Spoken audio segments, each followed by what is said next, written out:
disruptive or disrespectful conduct during others' presentations is not permitted. Banners, flyers, or signs are not permitted. Backpacks, large bags, sharp objects are not permitted. Clear bags, not printed in color, that do not exceed 12.5 inches, and anything is subject to search. All food and beverages, including metal canisters, are not permitted. Cell phones must be placed on silent mode during the meeting room. Individuals must remain seated. Public comment speakers are permitted to stand only when providing public comment. Small handheld devices may be used only while seated, and the user must refrain from interfering with the view or hearing of other individuals. Individuals or groups failing to adhere to these rules will be asked to cease such disruptive conduct, and failure to comply may result in their being subject to removal from the meeting by the Sergeant at Arms.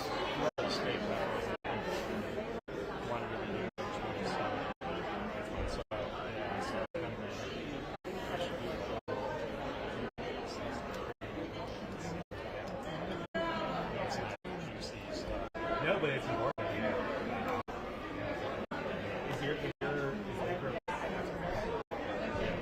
That's basically the model for the law. The southern half. They did the north side. They had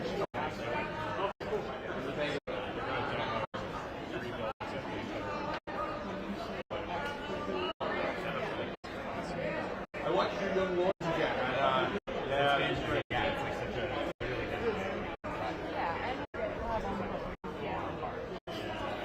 They started. They had already. Remember when they moved all the people to the north side? They were only maybe in the 75. So there were maybe a couple hundred.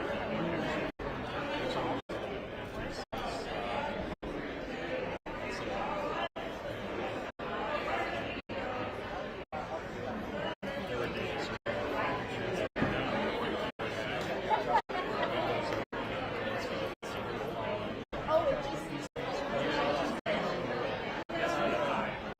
So you just either snow or rain coming into the hall. City of Chicago City Council Rules of Conduct for Public Meetings, 2023 to 2027 pursuant to the Chicago City Council Rules of Order and Procedure, Rule 49, the Sergeant at Arms sets forth the following rules of conduct to be followed during the public comment period and the duration of all committee and city council meetings: profanity, vulgar, threatening, abusive, or disruptive language is not permitted. Demeaning, discriminatory, or harassing behavior and speech directed towards others is not permitted. Disruptive behavior, including disruptive or disrespectful conduct during others' presentations, is not permitted. Banners, flyers, or signs are not permitted. Backpacks, large bags, and sharp objects are not permitted. Clear bags, not tinted in color, that do not exceed 12 by 12 by 6 inches, will be permitted and are subject to search. All food and beverages, including metal canisters, are not permitted. Cell phones must be placed on silent prior to entering the meeting room. Individuals must remain seated. Public comment speakers are permitted to stand only when providing public comment. Small handheld devices may be used only while seated, and the user must refrain from interfering with the view or hearing of other individuals. Individuals or groups failing to adhere to these rules will be asked to cease such disruptive conduct, and failure to comply may result in their being subject to removal from the meeting by the Sergeant at Arms.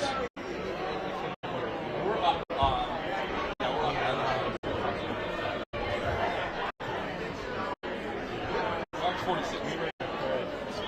And I touch base with Matt, so we're good. Okay, cool.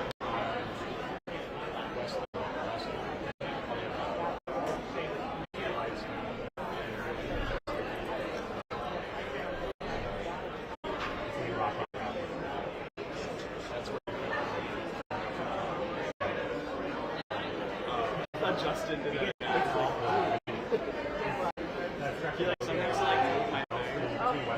City of Chicago City Council Rules of Conduct for Public Meetings, 2023 to 2027 pursuant to the Chicago City Council Rules of Order and Procedure, Rule 49, the Sergeant at Arms sets forth the following rules of conduct to be followed during the public comment period and the duration of all committee and city council meetings: profane, vulgar, threatening, abusive, or disruptive language is not permitted. Demeaning, discriminatory, or harassing behavior and speech directed towards others is not permitted. Disruptive behavior, including disruptive or disrespectful comment during others' presentations, is not permitted. Banners, flyers, or signage are not permitted. Backpacks, garbage bags, and sharp objects are not permitted. Clear bags, not tinted in color, that do not exceed 12 by 12 by 6 inches, will be permitted and are subject to search. All food and beverages, including in metal canisters, are not permitted. Cell phones must be placed on silent mode to enter the meeting room. Individuals must remain seated. Public comment speakers are permitted to stand only while providing public comment.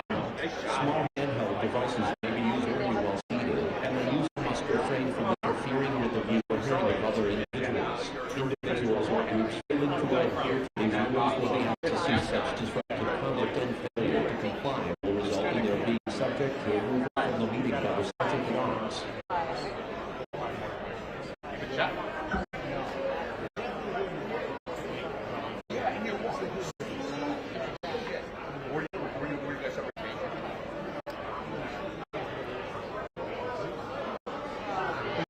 I love Jorge. I love Jorge. You guys are,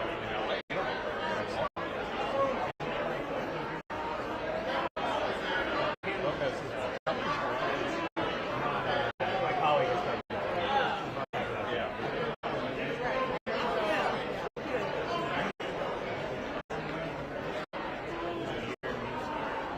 Lexi Suter, she's on a great job for her. Same old thing. She just told in Chicago. New Year, yeah. Carrie. Down I must have lost 6 pounds. I like it. So, As long as it's not yeah, because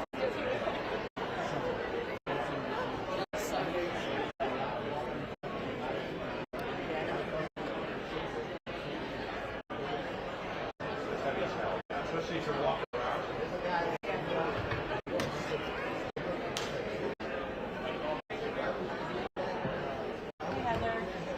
You're like, I don't think we had a choice, bro.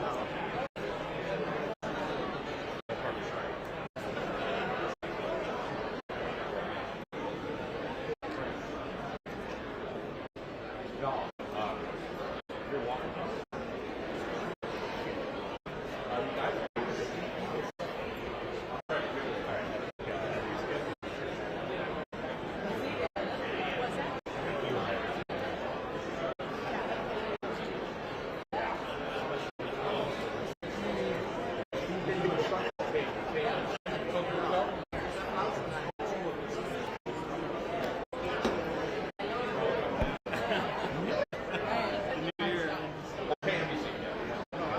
Good morning, members of the City Council. Please remember to plug into your devices. The meeting will be short. Thank you. yeah, they want the rest. I'd rather have pay with rest.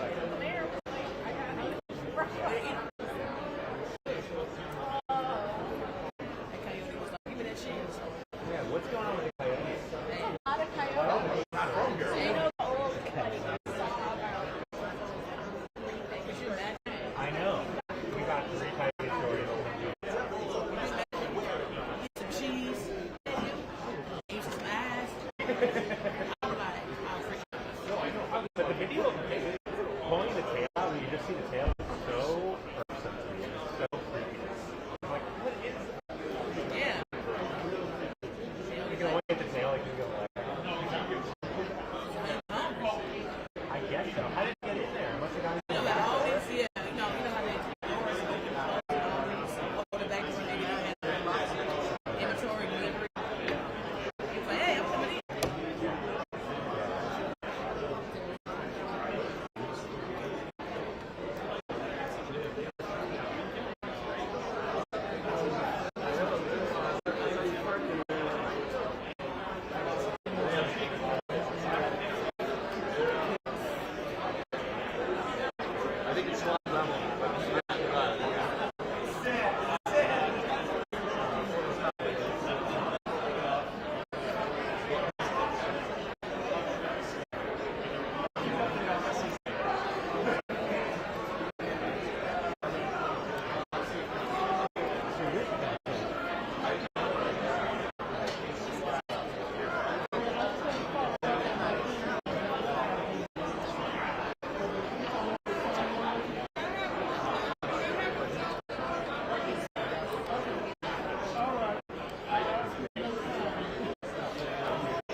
Presiding members of the City Council, please remember to log into your devices. The meeting will begin shortly.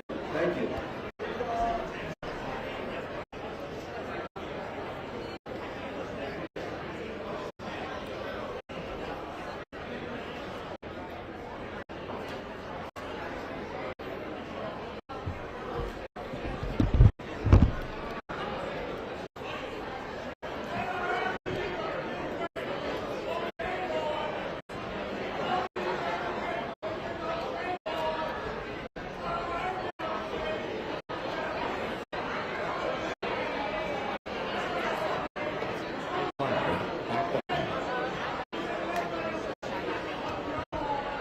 City of Chicago City Council Rules of Conduct for Public Meetings, 2023 to 2027, pursuant to the Chicago City Council Rules of Order and Procedure, Rule 49. The Sergeant at Arms sets forth the following rules of conduct to be followed during the public comment period and the duration of all committee and city council meetings. Profane, vulgar, threatening, abusive, or disruptive language is not permitted. Demeaning, discriminatory, or harassing behavior and speech directed towards others is not permitted. Disruptive behavior, including disruptive or disrespectful conduct during others' presentations, is not permitted. Banners, flyers, or signage are not permitted.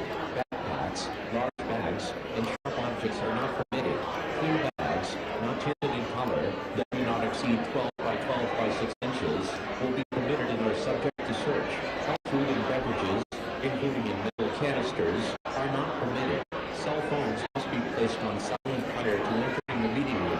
Individuals must remain seated. Public comments speakers are permitted to stand only when providing public comment. Small handheld devices may be used only while seated, and the user must refrain from interfering with the view or hearing of other individuals. Individuals or groups failing to adhere to these rules will be asked to cease such disruptive conduct, and failure to comply will result in their being subject to removal from the meeting by the Sergeant at Arms.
They don't know what they're doing.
Good morning.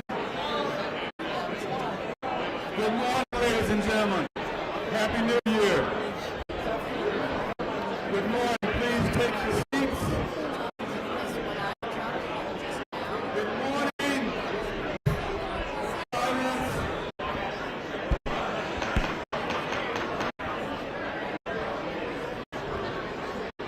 Good morning. The council will come to order. Madam Clerk, please take a quorum roll call. Good morning, City Council. Good morning. The council will come to order. The council will come to order. Madam Clerk, please take a quorum roll call. Good morning, City Council, and Happy New Year. Welcome back. Please log into your device. Raise your hand if you need help. Please log into your e-device. Raise your hand if you need help. The quorum is now open.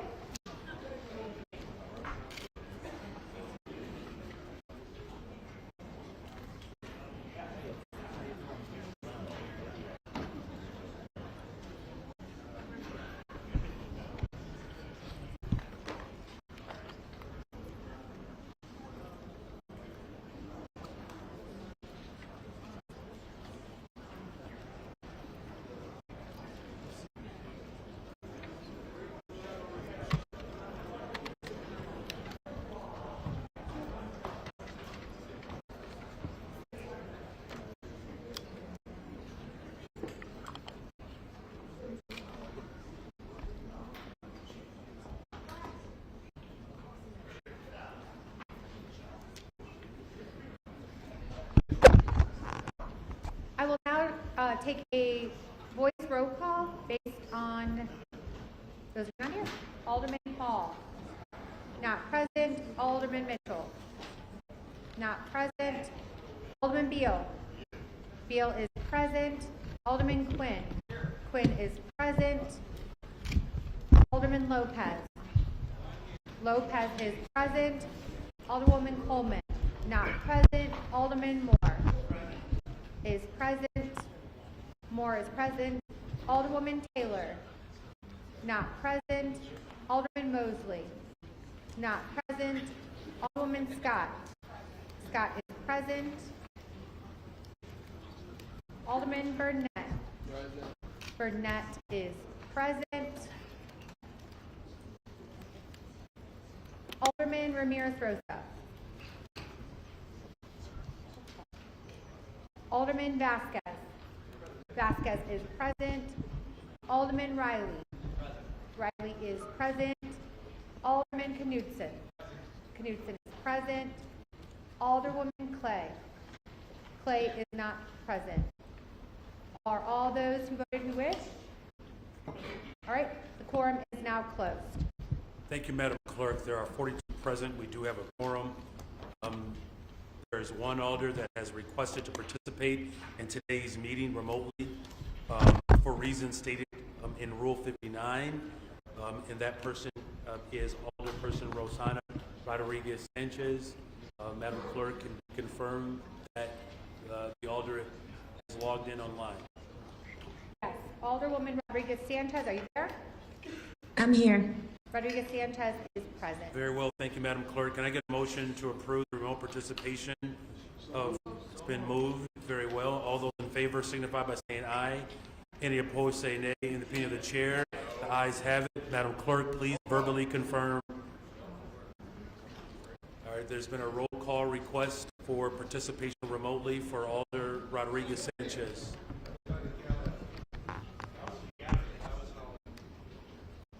Very well, Madam Clerk, please take the roll call for remote participation for Alder Vasquez. The chair recognizes Alderman O'Shea. That was not from the body, that was from the gallery. Oh, I think it was actually, yeah, Alderman Beal has requested a roll call vote for Rule 59 participation for Alder Rodriguez Sanchez. Thank you, Madam Clerk. Alders, please use your e-vote application to record your vote at this time.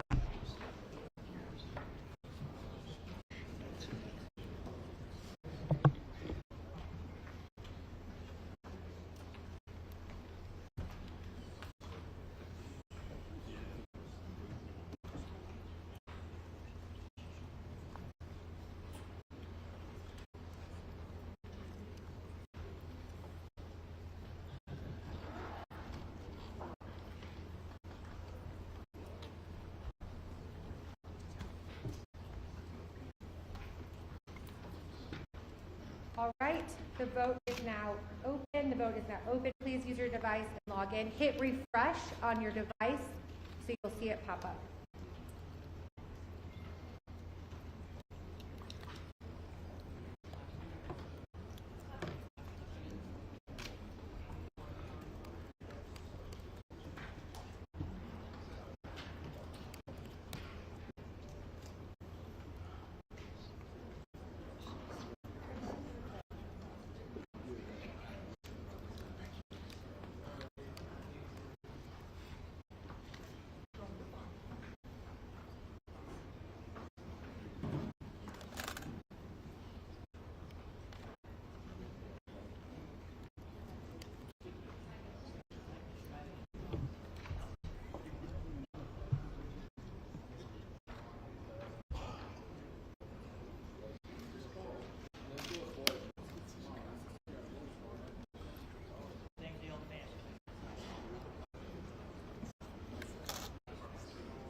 Yes, the chair recognizes Chairwoman Harris. Very well, Madam Clerk. If that pleases this body, we'll just take a voice roll call vote. Madam Clerk. Alderman Laspada. Alderman Hopkins. Alderman Dow. Alderman Robinson. Alderman Yancey. Alderman Hall. Alderman Mitchell. Alderman Harris. Alderman Beal. Alderman Chico. Alderman Lee. Alderman Ramirez. Alderman Quinn. Alderman Gutierrez. Alderman Lopez. Alderman Coleman. Not here. Alderman Moore. Not here. Alderman Curtis. Alderman O'Shea. Alderman Taylor. Alderman Mosley. Not here. Alderman Rodriguez. Alderman Tavares. Alderman Scott. Alderman Tito Lopez. Alderman Fuentes. Alderman Burnett. Alderman Irvin. Alderman Talaferro. Alderman Cruz. Alderman Cardona. Alderman Wagispack. We put a cap on these? Yes. Alderman Rodriguez Sanchez. Can't vote. Alderman Conway. Alderman Ramirez Rosa. Alderman Villegas. Alderman Mitz. Mitz. Sposado. Alderman Sposado. Alderman Sposado.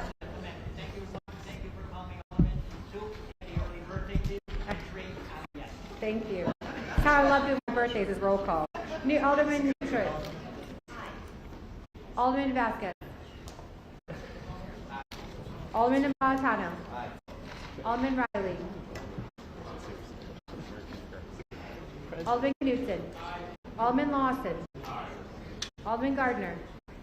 Alderman Clay. Alderman Martin. Alderman Manna Hoppenworth. Alderman Haddon. Alderman Silverstein.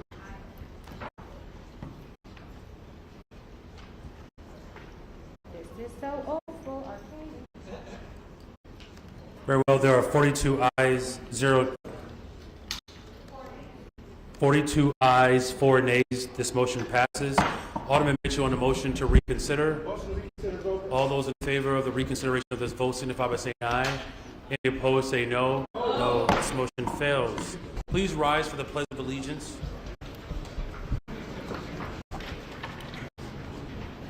I pledge allegiance to the flag of the United States of America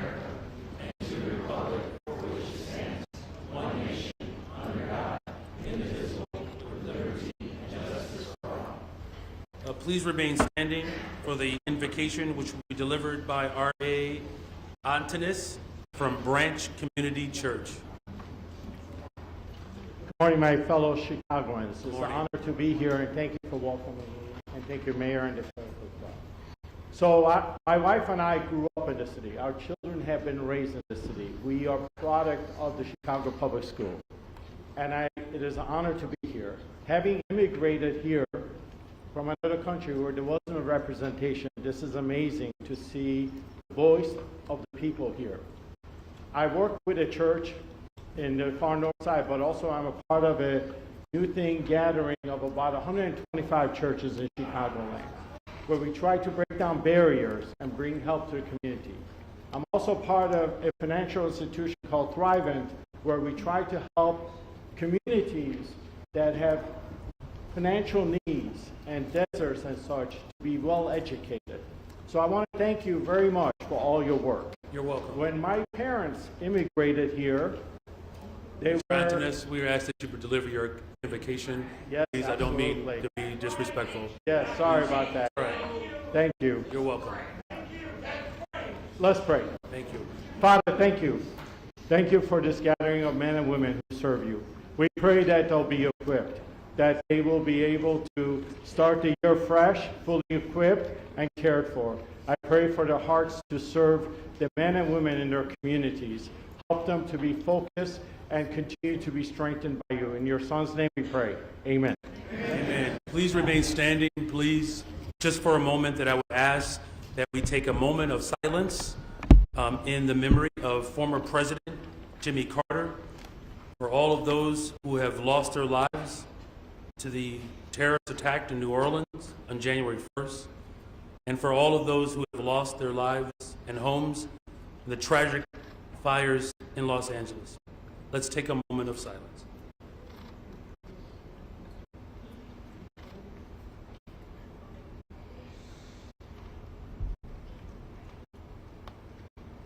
Thank you very much. You may be seated. This is the portion of the meeting for public comment.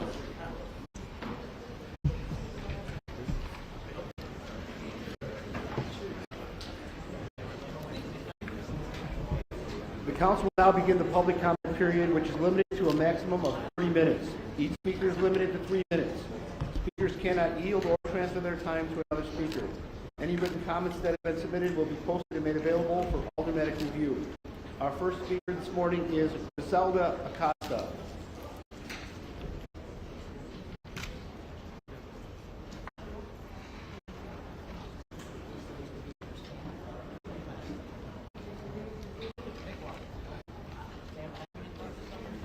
That speaker is not online. That speaker is not online. Our next speaker is Nayeli Fernandez.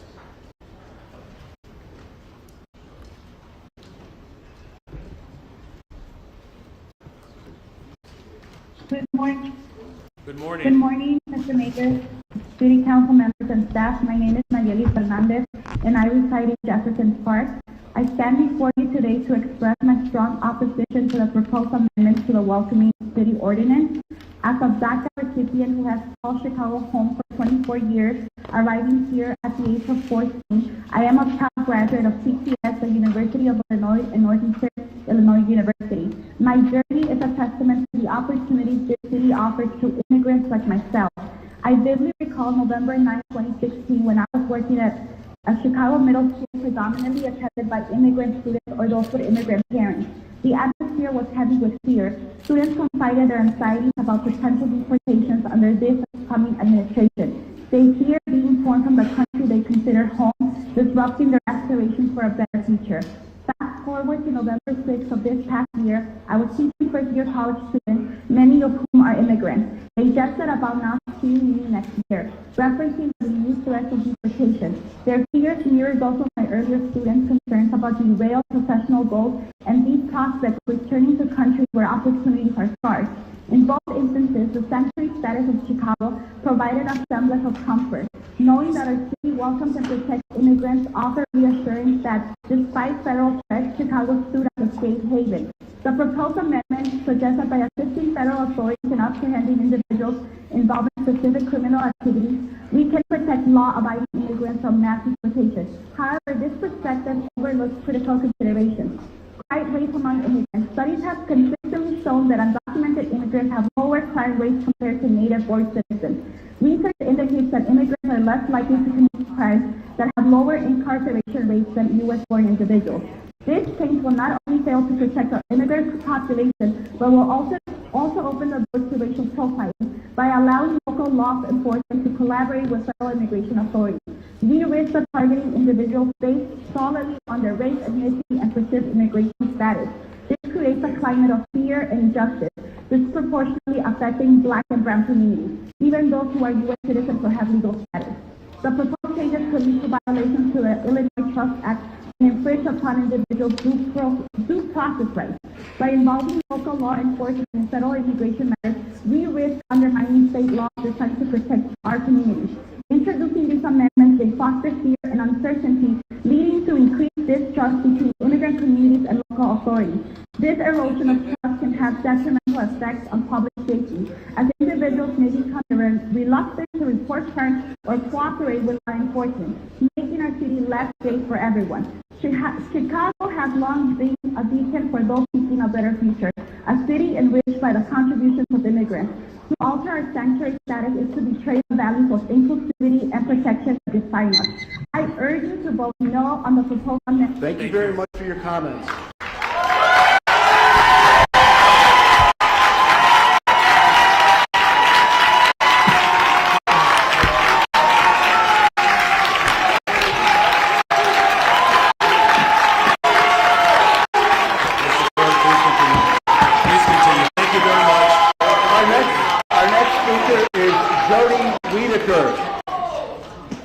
Good morning, Mayor Johnson and Chicago City Council.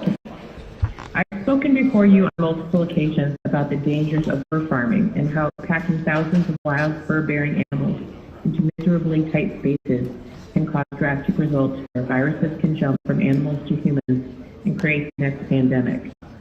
This is a very critical reason why fur farming should be banned and why Chicago should pass the bill to ban the sale of new fur in our fine city. While I'm preparing this statement on this bitter cold morning of only 8 degrees, there are beautiful animals languishing in cold metal cages on wire floors with no protection from the extreme temperatures or elements. They don't even have basic creature comforts. I'm going to read a few quotes from the Fur Free Alliance. Every year, tens of millions of animals are raised and killed for their fur. The vast majority of fur sold globally comes from farmed animals such as mink, foxes, raccoon dogs, rabbits, and chinchillas. Keeping wide-ranging predatory animals in small cages causes severe animal welfare problems, such as self-mutilation and infected wounds. The confinement in tiny battery cages on fur farms prevents animals from expressing their basic natural behaviors, such as running and hunting for food. The stress of the caging conditions and fear of humans causes animals to exhibit a high number of stress-related welfare problems.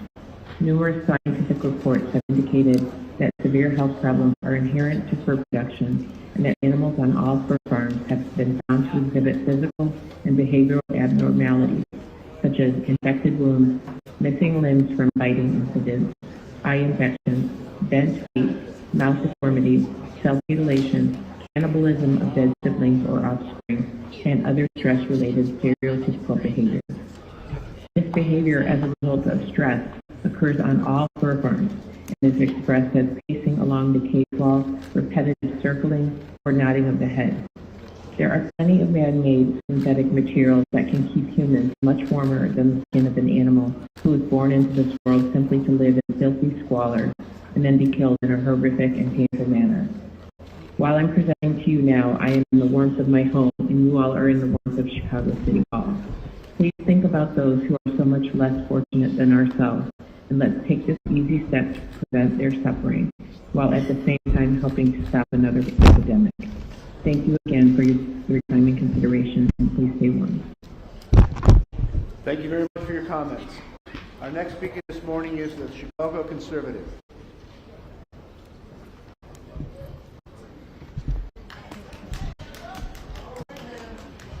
Good morning, Mayor Johnson.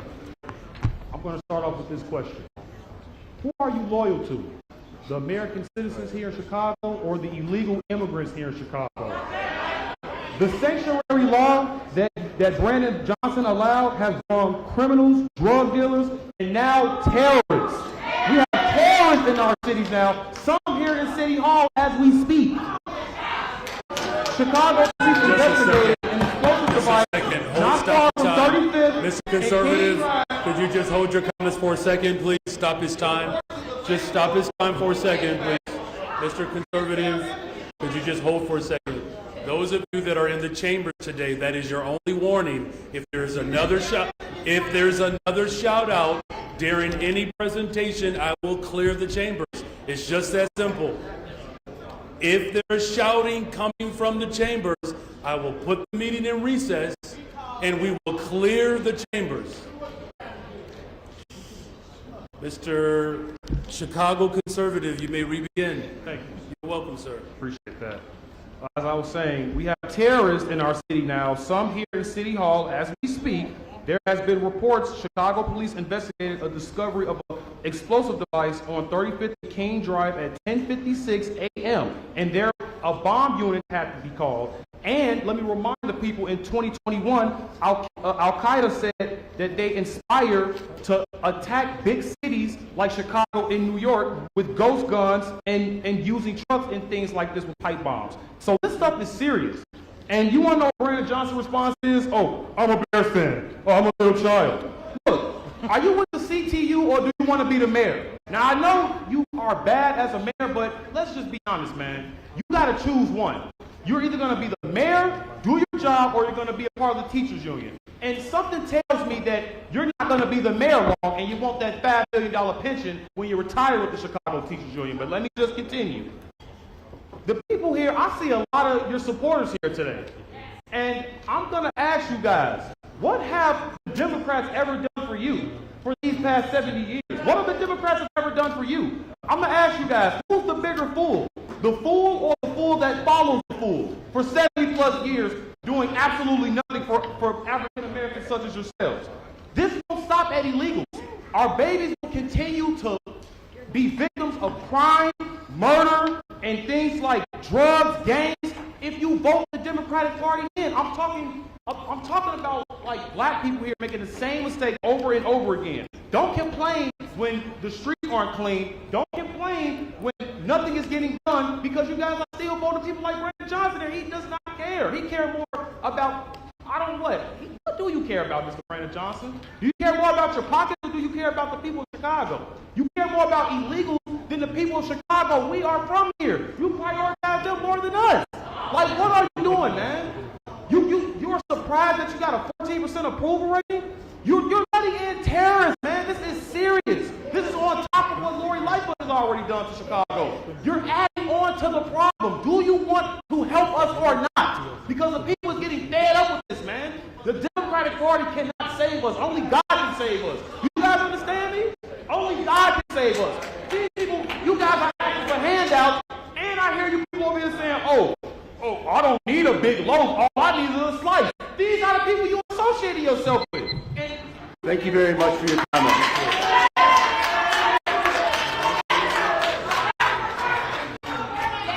Our next speaker is Celine Takai.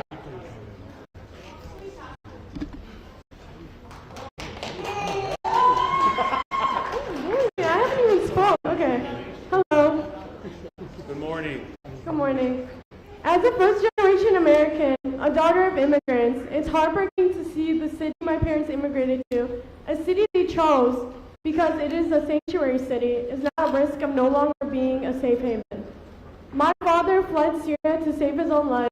He went to Greece as an undocumented migrant, then to America, specifically Chicago, to escape being involuntarily drafted into the Syrian army. His brother remained in Syria, and he was killed, a martyr for a country that has long ignored the suffering of its own people, under the dictator Bashar al-Assad, who is responsible for the death of over 700,000 people and the displacement of over 12 million people. I often think of what would happen if my father did stay in Syria, but my story and my family's story isn't isolated. It is the reality of countless immigrants who come to Chicago fleeing unimaginable unimaginable danger seeking a better life and safer life for themselves and their families. Immigrants do not leave their homeland unless they know that staying in their country is more dangerous than the uncertainty of immigration. To strip people of their security when they come to America seeking safety is wrong on so many levels, given that this country is built on the backs of immigrants and slaves. I said immigrants and slaves. It is certain to say that this country cannot prosper without immigrants, especially those who are undocumented and do all the jobs that Americans refuse to do.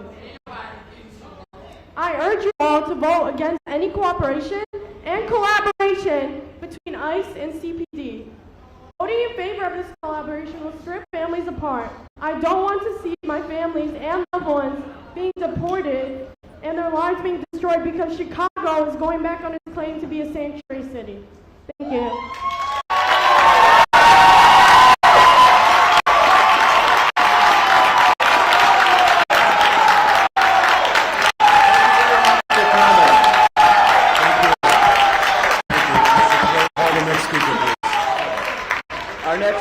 Our next speaker is Jordan Esparza Kelly.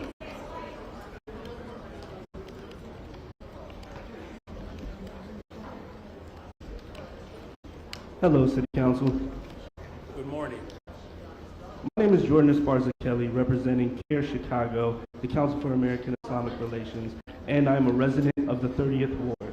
I want to thank Ruth Cruz's staff for returning my call regarding the amendments to the Welcoming City Bill. Self-hating cowards such as Alders Ray Lopez and Tavares want to turn our city into a hell for migrants who are not only Latin, by the way. CARE Chicago has 40 to 50 open asylum cases currently. What do we tell these people and families if we don't remain a sanctuary? Plus, our economy cannot handle mass deportation. We as Chicagoans must direct our energy and organizing towards those who are actually oppressing us and divesting from us. It is easy to turn new migrants into an enemy for us residents, but it's harder to look our own local government in the eyes and say, why? Why have you ignored us for 80 years? Why haven't you fully addressed homelessness, which predominantly affects Black Chicago residents? It is wrong to change this bill and reject people seeking a better life and would severely limit my organization's ability to take new immigration and asylum cases. Do not do your jobs haphazardly and put us residents in a predicament where we're fighting against each other. Put the work in and equally distribute resources so that we may all live pleasantly. Thank you.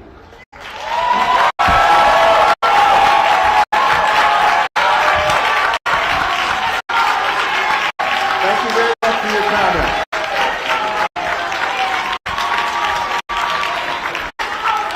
Thank you very much. Mr. Clerk, please call the next speaker. Our next speaker is Martin Levine.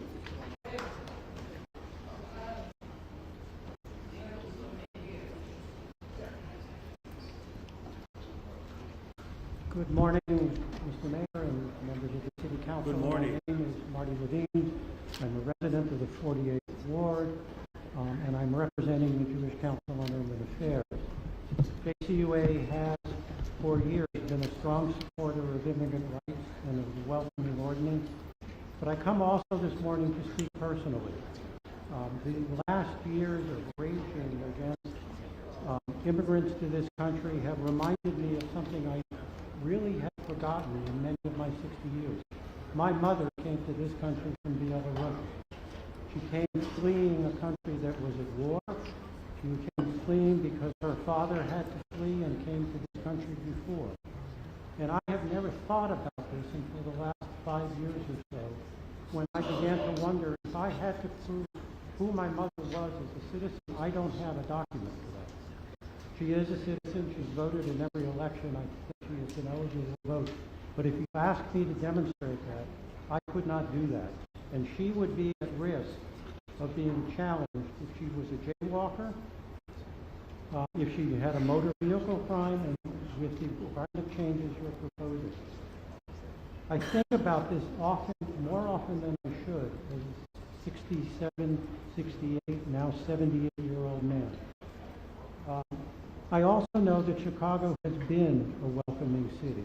In my work for the Jewish community and with the Jewish community, we were grateful for the city's partnership in resettling tens of thousands of people fleeing through the Soviet Union because they were being persecuted as Jews. This city was a home, became a home, and they flourished and helped build this city and the whole Chicago metro area. So I urge you to not give up, because this is a moment of difficult politics. This is a moment when the forces in this country of hate and intolerance have been on the rise and turn to this city and see it as an enemy. It is not an enemy. It is only an enemy if it gives up on its values. So I urge you, if you come to vote on this proposal, to vote no. I thank you for the opportunity of addressing you this morning.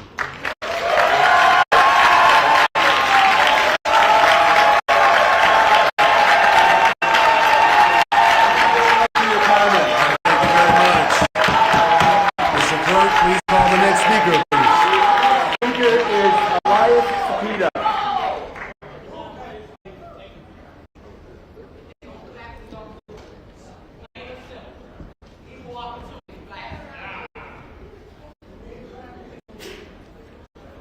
Good morning. Thank you for the time to address you all today. My name is Elias Cepeda. I'm from Pilsen Defense and Access, and I'm here to ask you to vote no on the amendment to insert language in our city code related to welcoming city status. If you care about truth, you'll vote against this amendment because it is predicated on baseless fear-mongering about refugees, people illegally denied asylum application, and who have already been subjected to human trafficking by the federal government and southern states to end up here in Chicago. If you care about combating racism, you'll vote against this amendment because it discusses racialized people, undocumented immigrants, as though we represent particular dangers to the city, when in fact, undocumented immigrants have lower rates of criminality than the general population, in addition to having higher rates of entrepreneurship than the general population, and paying more in taxes per capita while receiving less in social services than citizens do. If sponsors of this amendment were truly concerned about criminal behavior affecting the city for decades, they might consider focusing on their own backers, some of whom are currently indicted on criminal corruption charges, instead of trying to streamline the persecution of their own people through immigration proceedings, which are civil and not criminal matters. If you care about public safety, you'll vote against this amendment because it is inspiring fear and terror in some of the city's most hardworking residents. Because as the Chicago Police Department itself has said in a recent memo, it erodes trust in law enforcement and will deter people from reporting crime to police. If you care about following the law, you vote against this amendment because it runs contrary to state law, specifically the Illinois Trust Act, and will pit municipal law enforcement against their colleagues within the state police. If you care about voters' will and the security of your own jobs, I suggest that you might consider voting against the amendment after you look around and see these packed chambers with your constituents who showed up as early as 7 a.m., mostly who oppose the measure, who will not lose energy on the issue or forget how you vote today. Thank you for your time.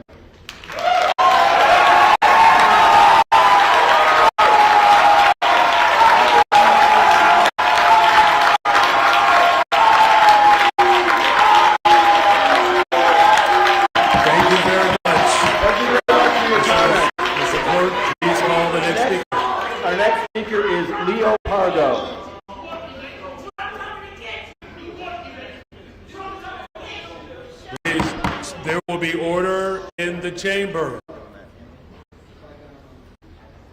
My name is Leo Pargo. I'm a leader of the RevCom Chorus for the Emancipation of Humanity here in Chicago.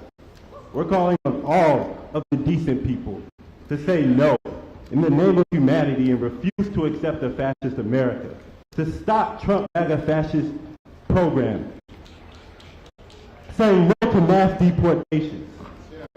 Todos somos ilegales. We are all illegals. This proposal is not city politics as usual. Fascism, yes, fascism is being inaugurated next week. Trump, Coleman, and their local lackeys like Raymond Lopez and Tavares are collaborators with this fascism and want to make an example out of this sanctuary city as a battering ram for massive roundups and deportations.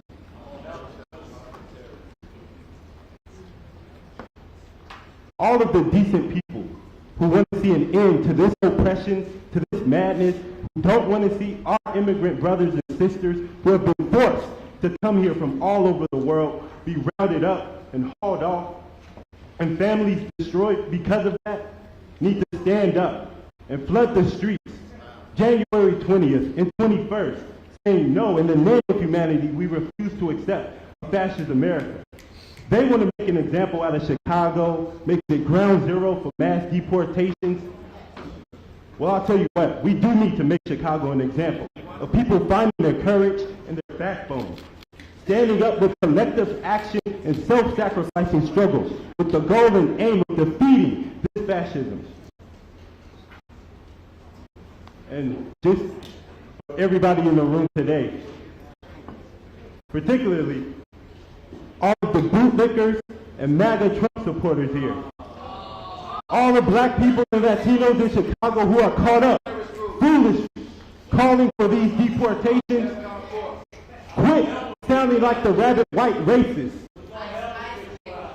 and wake up and get off of that garbage.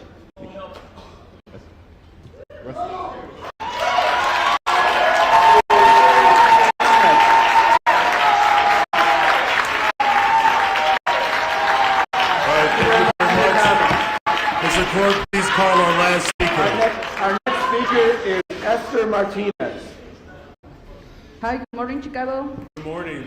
My name is Esther Martinez. I am with Illinois Coalition for Immigrants and Refugee Rights. I am here to speak against Alderman Lopez's proposed amendment to the Welcoming City Ordinance. Chicago government is smart and is strong. Alderman Lopez claims to want to protect undocumented people and only go after dangerous people. But the people he's targeting have only been arrested or charged, without even have been convicted of anything. Anything turning people over to ICE will deny these people their fair day in court.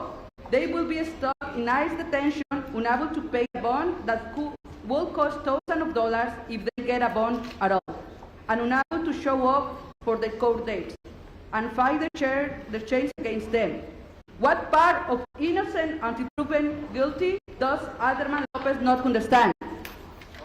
I urge the City Council to reject the Alderman's attempt to deny people their basic constitutional rights, because that is what it is, constitutional rights, and to leave the Welcoming City Ordinance alone and start working on funding of local neighborhood schools, public housing, and what we need in Chicago, okay? I am a Chicago resident. I am not a terrorist. I am not a criminal. I am here for all, because we need a government that serves our communities and what we need. Thank you. Thank you very much for your comment.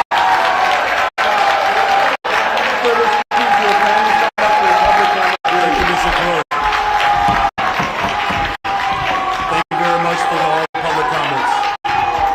All right, this is now the portion of the meeting for resolutions. Thank you very well. Thank you, Sergeant at Arms. Thank you all for your cooperation. This is the portion of the meeting for resolutions. Before we get into them, there are some acknowledgements. We have 3 alders that have requested some acknowledgements.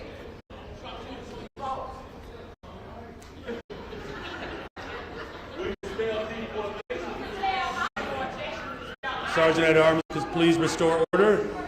Thank you. Those in the gallery, if you outburst again, I'm going to ask that the Sergeant at Arms take you out, okay? Thank you.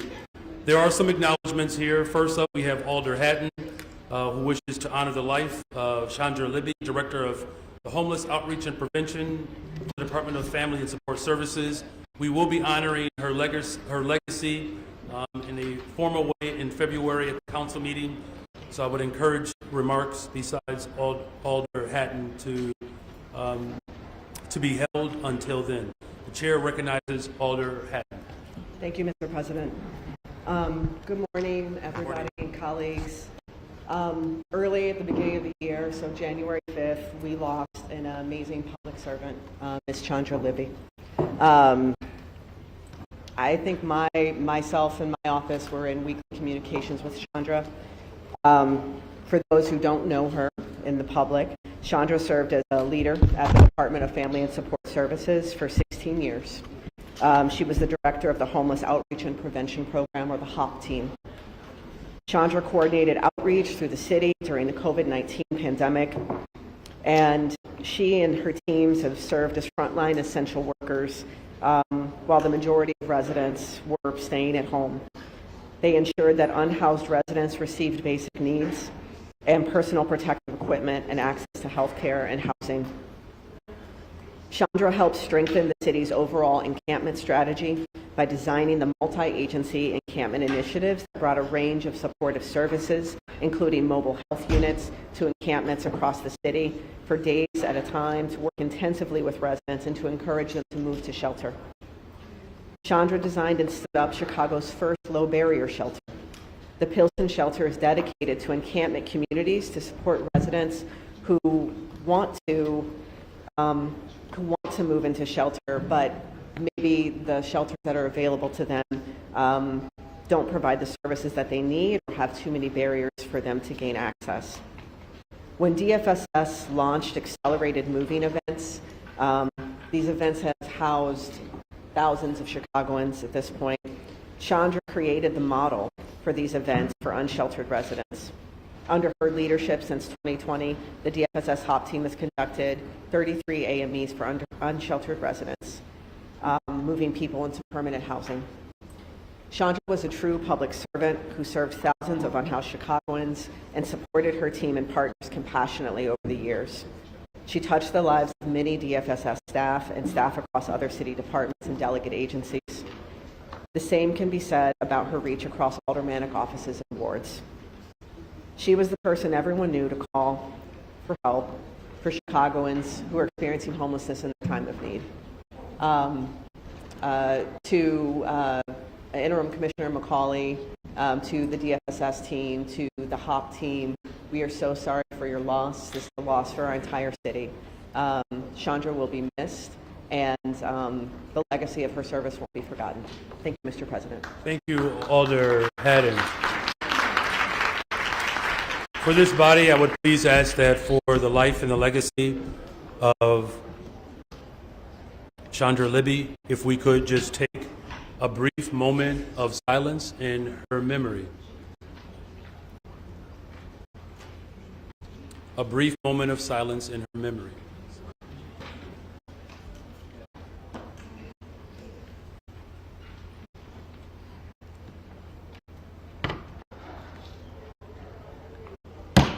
Thank you. Now we have Alder Lawson, who would like to congratulate a civil servant, a public servant, Mimi Simon, on her retirement from the Department of Streets and Sanitation. The chair recognizes Alder Lawson. Thank you, Mr. President. I'm happy to rise to support this resolution in honor of a career servant to the city of Chicago, Mimi Katowski Simon. She started in 1992 with the Department of Revenue, where she first encountered our vice mayor. I heard an interesting story about that earlier today. She moved to the Department of Planning and Development, where she helped create Mayor Daley's Business Express initiative. She served as the Public Affairs Director for the Public Building Commission, Department of Buildings, and the Department of Streets and Sanitation, where she created the You Name a Snowplow contest, with over 10,000 annual Chicagoans participating, and many of us, I think, in this room. She was known as someone who could certainly get things done. If you'll pardon my baseball punch, she's a utility player for our city, and we're sorely going to miss her. In Marlene Hopkins' words, Mimi was always known to turn work stress into work best. We were ever grateful for Mimi making the tough days more bearable. On top of that, she volunteers regularly at Misericordia, working with persons with developmental disabilities and those who are also physically challenged. While achieving so much success in her career, she has raised 4 children with her husband, Mike Simon, who is another city retiree we most know. Kids are here, Katie, Jen, Aviv, Thomas, and Gracie, her brother, former state senator, Dan Katowski, and her mom, Jinx. That's right. All here to celebrate her. I just want to express the gratitude on behalf of myself and our colleagues for her over 2 decades, actually three decades, took a little break for some family of service to the city, and I know we're going to miss her in the many roles and hats that she's worn. Thank you. Thank you. Thank you. Let's please, Mimi, do you mind standing? Where are you? We can acknowledge Mimi. Congratulations.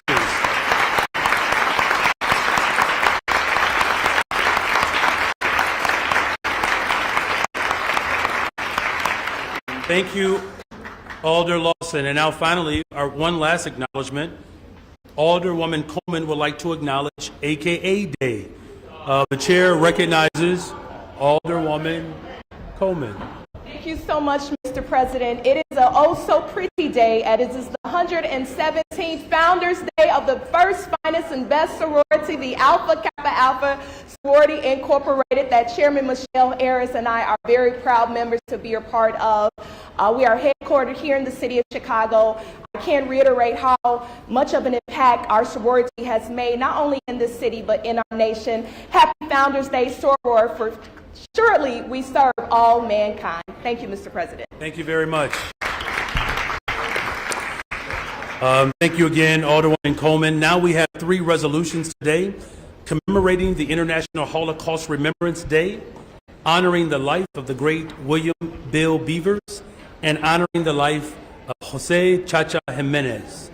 Alderman Mitchell. Alderwoman Harris. I move that we suspend the rules. Thank you very much. Resolutions to be read. Very well. There is a motion for temporary suspension of the rules for the immediate consideration of these resolutions. Hearing no objections, so ordered. In the interest of time, respecting people's time, we will forego the reading of these resolutions and go straight to remarks from City Council. If you wish to speak, the chair recognizes Alderwoman Silverstein. Thank you, Mr. President. I stand in support of this resolution. Honorable members of the City Council and esteemed guests, the world will soon recognize International Holocaust Remembrance Day to reflect on one of history's darkest chapters and renew our collective commitment to stand against hatred and injustice. This year holds profound significance as January 27th will mark the 80th anniversary of the liberation of Auschwitz, a grim symbol of the atrocities of the Holocaust and the resilience of the human spirit. 80 years ago, as the surviving prisoners of Auschwitz were freed, the world was confronted with the unimaginable scale of human suffering and evil.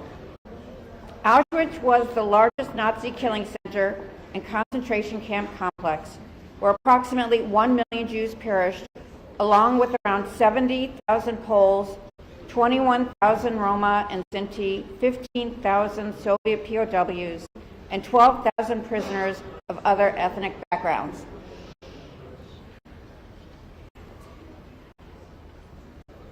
Auschwitz remains the most gruesome symbol, but the Holocaust in total saw the murder of 6 million Jewish men, women, and children, alongside millions of other people targeted for their race, beliefs, disabilities, or identity. The Holocaust is a reminder of the depth to which humanity can fall when prejudice and hatred go unchecked. Yet from the ashes of Auschwitz, survivors carried forward the flame of hope. They rebuilt lives, communities, and families, and they bore witness so that the world might learn and never forget.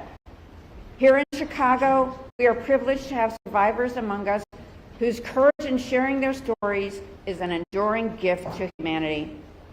I hope many of my City Council colleagues here will join me on January 30th to tour the Illinois Holocaust Museum and hear those stories firsthand from the survivors who lived them. But the work of remembrance is not simply about looking back. It is about shaping our present and future. As we confront rising anti-Semitism and Holocaust denial and distortion across the globe, the urgency of this work cannot be overstated. Education, empathy, and action are our most powerful tools against hate. I represent Chicago's 50th Ward, which houses the largest Jewish community in the state of Illinois. Like any Jewish community, the 50th Ward remains haunted by the memory of the Holocaust. As a Jewish woman myself, my family was also deeply scarred, and my mother's aunts and uncles were all murdered by the Nazis. This is not just important to the 50th Ward.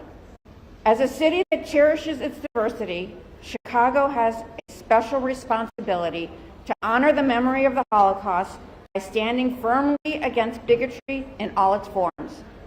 We must ensure that the stories of survivors are not relegated to the pages of history, but remain a living force that inspires compassion and vigilance. On this solemn day, let us recommit ourselves to the promise of never again. Let us honor the memory of those who perished, celebrate the resilience of those who survived, and pledge to act as stewards of justice and humanity. Before I end, I want to recognize and thank our special guests who work to preserve the memory of the Holocaust and build a better world. We have with us today Bernard Chacha. Would you mind standing? CEO of the Illinois Holocaust Museum and Education Center.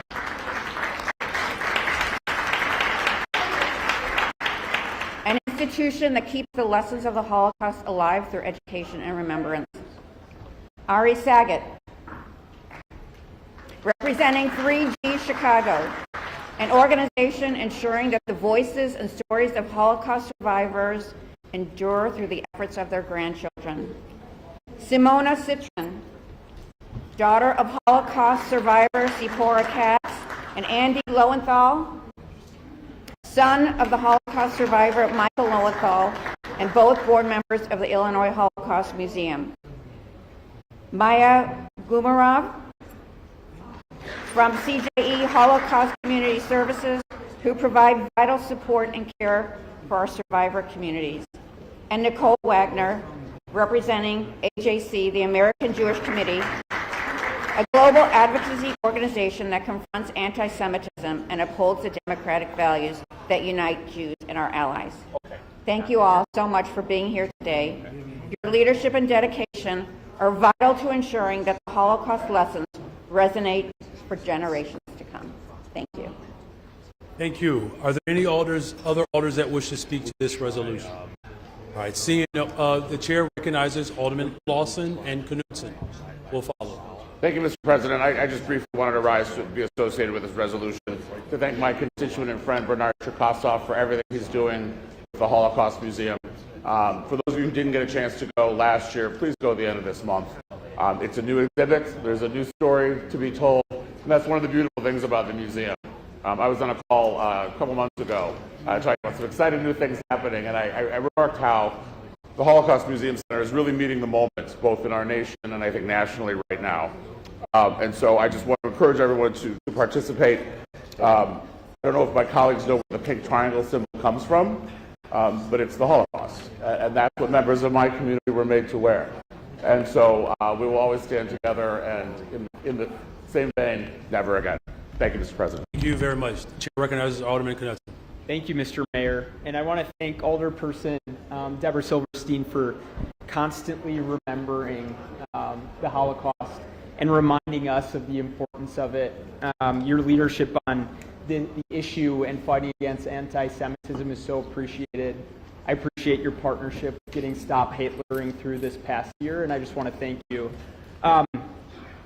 In this resolution, we recognize the day, but we also give context to, it was just 80 years ago, right? That's not very long. There's people in this room right now that are 80 years old, and we as a society and as humans need to look at history, learn lessons, and see how hatred can creep in with damning results. So we have to recognize Holocaust Remembrance Day, and I think we always challenge each other in this council to know that we're leading through love and fighting back against hate. So thank you, everyone in the box. I want to echo the thanks to Bernard, who's also a great friend. Bernard was instrumental also for the state's fight towards civil unions for LGBTQ people, which I'm forever grateful for. So thanks. Thank you. The chair recognizes Alder Vasquez. Thank you very much, Mr. President. Thank you, our colleague, Alderwoman Deborah Silverstein. I also stand in solidarity with this resolution and recognition on remembrance. I really want to thank you for inviting us to the museum to actually learn more about the experience. It's something that really fundamentally changed my life, to really be in the experience and feel it. And so when we think about the current hate in the moment, but also like the context and history, think about a whole group of people that were dehumanized and criminalized just for being a certain group of people.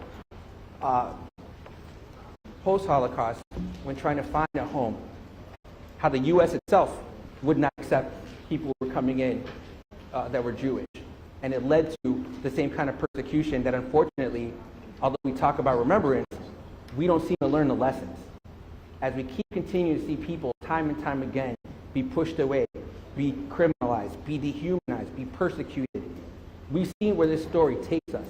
And so when we think about the remembrance, it's understanding that we are all one community, we all stand together for each other, and if we don't learn the lessons, if we don't truly remember, we're going to continue to repeat these things, and they're going to show us the worst parts of our humanity. So please make sure you hold us accountable, that we always remember, and that we're able to show the same love, the same strength, the same spirit that the Jewish people have shown in surviving through all of that, and that we keep that in mind when we think about all of our other siblings that are all going through similar persecutions around the world and even here in the city. So thank you so much, and thank you, Mr. President. Thank you. The chair recognizes Alderman Napolitano. Thank you, Mr. President. I too rise in support of this resolution. To my colleague, you know, I give it to her being so strong in city council, coming down here the last couple of years, and she's taken a lot of heat. And she's a strong woman, believes in her faith. I support you every step of the way. You're constantly fighting for what's right. I've had the chance to bring all three of my children to the museum, to bring them when they hit 8th grade. And we just brought my last child last summer, and it's something that we believe is the most impactful part of their education and growth, to make sure, like my colleague had also mentioned, that it never happens again. A lot of us are here to support you, and we're here behind you every step of the way. To everyone here that as well, we support you. God bless. Thank you. Thank you. The chair recognizes Alderwoman Nicole Lee. Thank you, Mr. President. I too rise in support of this resolution, and I want to thank my colleague and friend, Alderwoman Deborah Silverstein, for bringing it forward. And to all of the individuals from the Illinois Holocaust Museum and Education Center, I want to reiterate there, whom I've supported since before I took this job here, in my role at United Airlines and doing global social investment. We were part of the group that made it possible for the virtual reality experience for Holocaust survivors to tell their story from the camps. I get chills just thinking about it, actually. So if you have not been to the museum, please go. Please experience that. I cannot understate the importance of preserving history and making sure that these stories are told and preserved. I want to thank you for the work that you do in collaboration to tell other stories, like the one you're telling right now about the internment of Japanese Americans in this country, the only group that's ever been subject to that in the United States. So I'm looking forward to bringing a group of young people to come to the museum to see that exhibit as well, and I will be there on the 30th. Thank you so much for all of the work that you do every day to ensure that these stories are told, and that we are hopefully learning from the mistakes of the past, that we not repeat them again. So thank you all for everything that you do every day. Thank you. Thank you. The chair recognizes Alderman Curtis. Thank you, Mr. President. I too rise to support this resolution. I want to thank my colleague, Alderman Silverstein, for inviting me to the Holocaust Museum. I've been there probably about 4 times. I mean, not only have I been there, I've took my family there, and my staff. I've also asked many others to go. If no one hasn't, but I encourage you to go. It's very important to learn about the struggles of every culture, and I also invite everyone here to learn about, go down to Memphis, even to the Lorraine Motels, to learn about the struggles of what Black people had to go through also. I thought about, when I went to a Holocaust museum, I thought about the time when they took my uncle and put him in a casket and had to drill holes in it to bring him to the north. It was so amazing. I learned so much from the Holocaust Museum, and I thank you so much, because when I brought students over to the Holocaust, and again, we didn't have to pay for anything. We had lunch on you guys. It was great. I thank you so much, because it gave them an opportunity to learn about struggle. You know, coming from faith, and people have to understand, once we cut ourselves, we all bleed red. You know, so I thank you so much for bringing forth this resolution, and I'll continue to support. Thank you. Thank you, Alderman. The chair recognizes Vice Mayor Alderman Burnett. Thank you very much, Mr. President. I also stand in support of this resolution. I had the opportunity to go to the Holocaust Museum, and coincidentally, the mayor sent me to Germany, and I had the opportunity to visit the Holocaust Museum in Germany. In the grounds where they have all of the, like, it's almost like coffins all over the ground, and to also read all of the stories and see some of the videos. You know, it's very horrific what happened to the Jewish people back then, and your heart goes out. And I appreciate the fact that you all are constantly and consistently making people remember and not forget, because the way I see it, if people would do something like that to one of us, they can do it to all of us, right? Whatever can happen to one can happen to all. And I pray that nothing like that will ever happen again. And all of this hatred that's in the world right now for anyone, whether it's Jewish people or African Americans or Latinos or whatever the case may be, is not where we should be. And we should use this as an example to continue to work on love, kindness, and peace. So I just want to say thank you all for continuing to bring it to our attention. You know, it's amazing. I was just with Alderman Silverstein with the menorah celebrating the lighting of the candle, and got the opportunity to hear one of the survivors speak, her and her husband.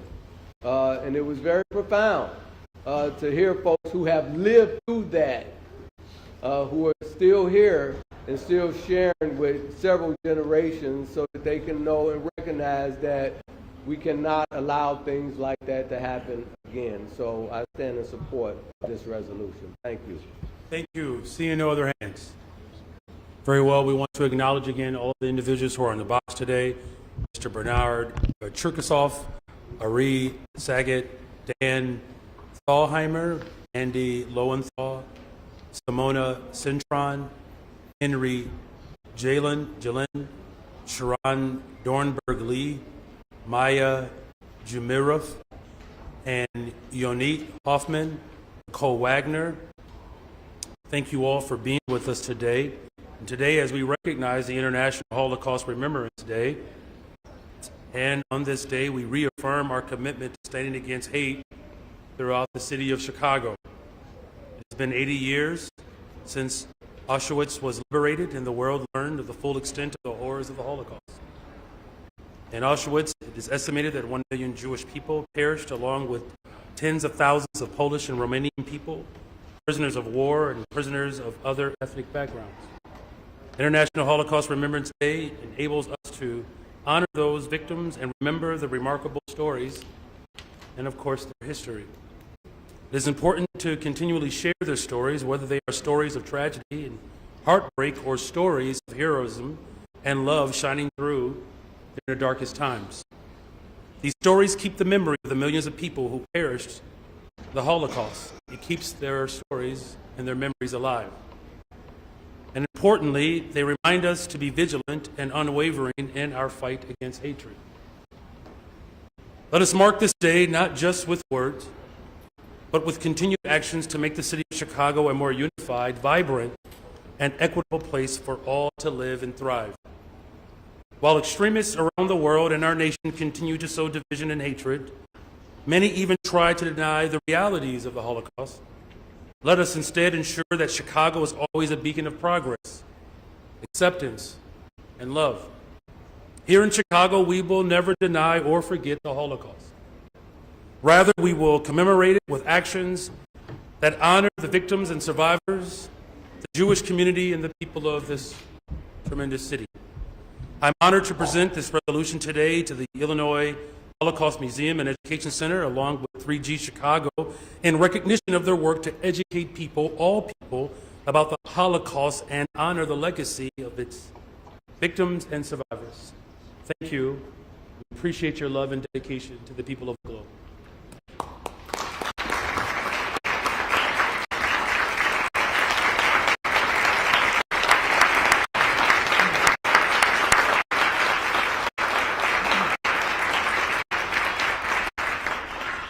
Farewell as these members prepare to leave the box. Alderman Mitchell, can I get a motion for the passage of this resolution? I move for the passage of this resolution. Very well. And I know you moved the passage of this in the omnibus. In the omnibus. Very well, thank you. Hearing no objections, so ordered. Next, we will consider the resolution as we honor the life of William Bill Beavers, former alder of the 7th Ward. Alderman Mitchell has asked to have open remarks, but we will allow for his family to get comfortable in the box. And Alderwoman Coleman would like to close. Thank you very much. Chair recognizes Alderman Mitchell. Thank you, Mr. President. Good morning, David. Good morning, Darcel. I rise to support this resolution to pay respect and honor the former alderman of the 7th Ward, William Bill Beavers. April 12th, 1983, while the world watched Chicago enthusiastically elect its first black mayor, the 7th Ward quietly elected what would later become a legend in the 7th Ward, William Beavers. William Beavers created the blueprint for how I function as an alderman today. His dedication to service, his dedication to the community, especially to the young men in the neighborhood who looked up to him as a father figure. Some of them affectionately referred to him as the old man. As a matter of fact, when I ran for alderman, at first Darcel was not in the race, so I had all the guys supporting me.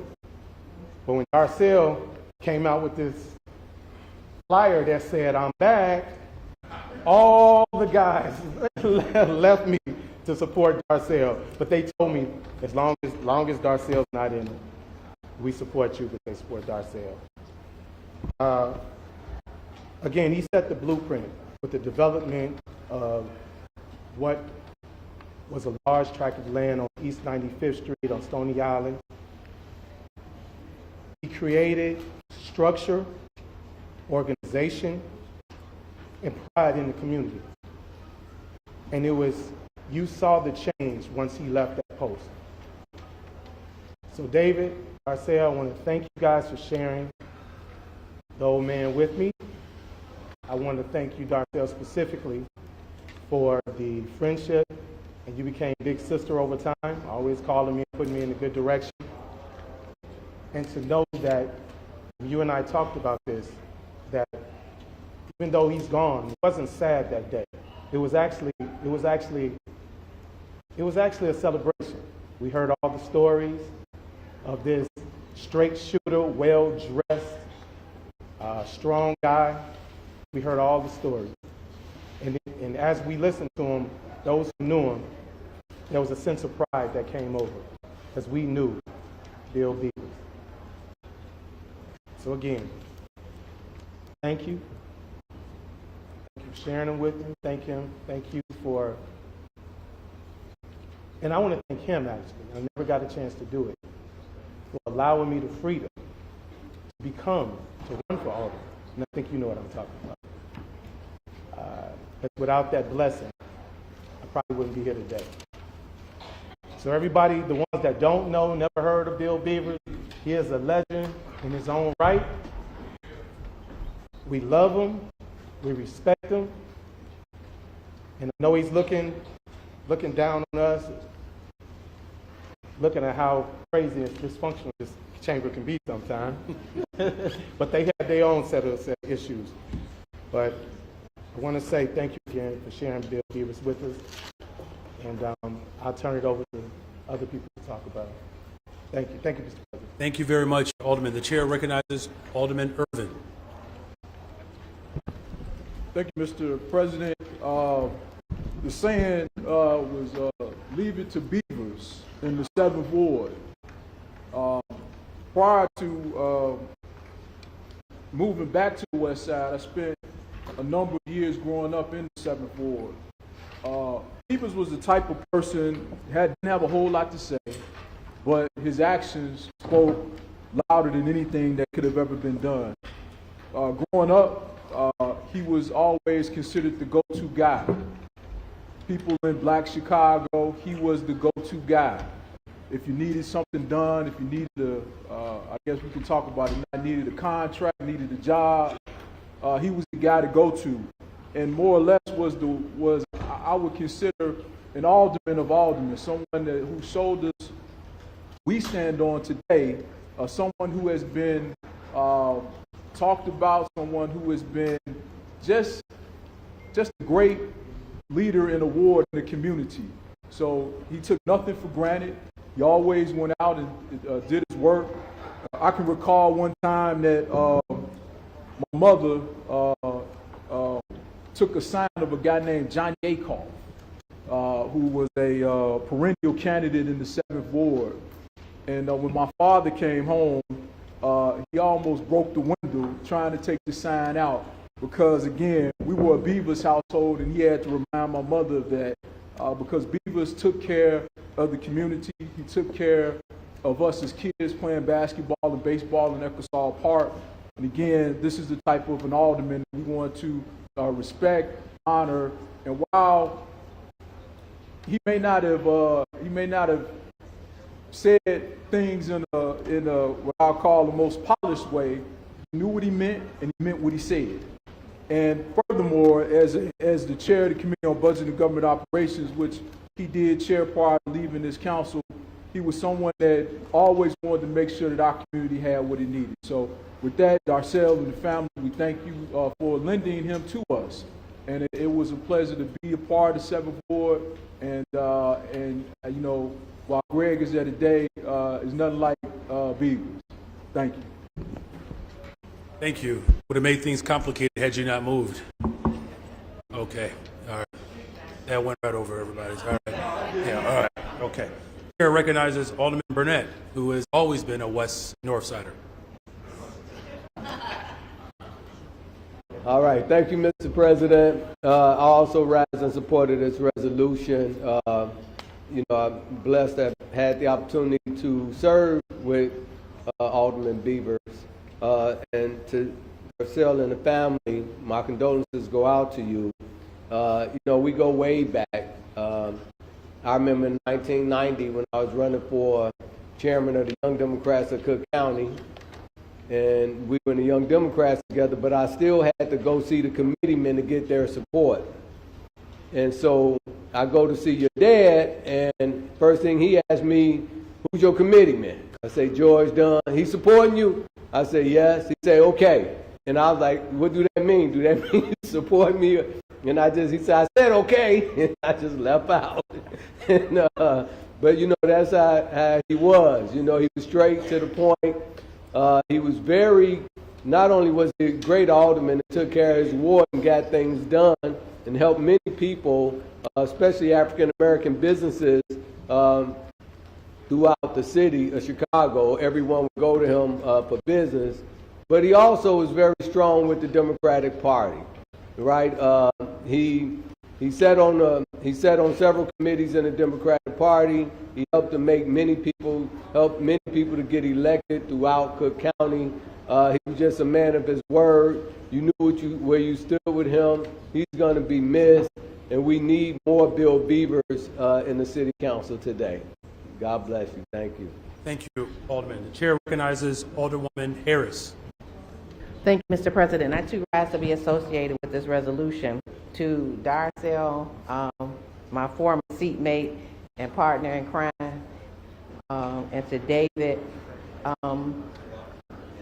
Commissioner Beavers, because they left Commissioner Beavers was alive and in full color and living color. So when you see Commissioner Beavers and to former President of the County Board, Ty Stroger, when you see Beavers, you see a well put together man, a man who came in a room who was prepared to be in whatever room he was in, and somebody who was going to say what he said with as few words as possible.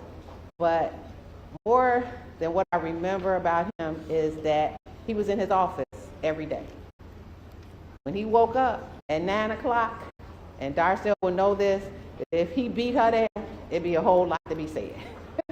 Because he was in that office every day. That goes to the fact that he wanted to know his community, be engaged in his community, and be a part of everything that happened in that community. That's what makes good leaders, people who are engaged in their community, know their community leaders, work with their community, and are available and accessible to their community. And that's who Alderman Beavers was. And today, I am grateful that he led the way to make such a wonderful example for so many people to follow. But I am sorry that he is not here with us today, so we can't give him his flowers while he yet may live. But God got a better plan and decided to bring him on home. But I want to tell you, Darcel, that I love you. And David, I love you. I'm just a phone call away. If you ever need anything, thank you for the life that you allowed your dad to live. Because what people don't know is that most of the aldermen, they don't get to interact with their family because they're too busy interacting with the rest of the universe. So thank you for your sacrifice. Thank you, Alderwoman. The chair recognizes Alderman Moore. Thank you, Mr. President. As I sit here, as we celebrate this special day because it's Dr. King's actual birthday, I'm looking at a picture right now that has Reverend Dr. Martin Luther King in it, along with the Reverend Clay Evans, who was my spiritual father and mentor, and Alderman Beavers, who was then a police officer back then. Everybody don't know, I think he served approximately 20 or 21 years as a police officer. And that's a feat within itself. And for him to go from that to serving in the community as an alderman, then a commissioner, is just astounding. It's an impact of him not only as a leader, but as a person. And so I'm just honored to stand in support of this resolution. First, I want to recognize our friend and brother, Shannon Howard, and the reason why, when you're going through something this heavy with such a giant, it's hard to put things together. And Sean, thank you for carrying this family through doing that process. I commend you for that, and you did yeoman's job doing the process. I appreciate that. But what I also like, you can give them a pen, absolutely you can. What I also appreciate that both of you took pieces of your dad. And a lot of people run from things that their parents do. David, you yourself worked for the state's attorney in law enforcement. And then you going on the public service side. That matters. That means there's something in you. But out of all this that I'm saying, you know what's so exciting and what's even better? And I didn't even know this until I was there and was reading the obituary and everything. And I got a chance to sit with your dad a couple of times at the restaurant on 111 with email and everybody. He was born, or I was born, on his birthday, February 21st. And so not only is he a Pisces, he's a special Pisces for being born on February 21st. But it's something, because it's something about you when you are independent, have your own voice, and you do not fear anything. And that I can shut up on, because that was Alderman Beavers. Thank you. Very well, thank you very much. Seeing no other hands, the chair recognizes Alderman Lamont Robinson.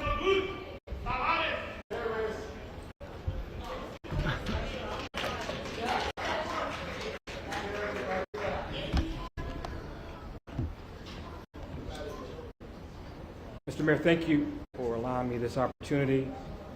To Alderman Darcel Beavers and David Beavers, thank you for allowing us the opportunity to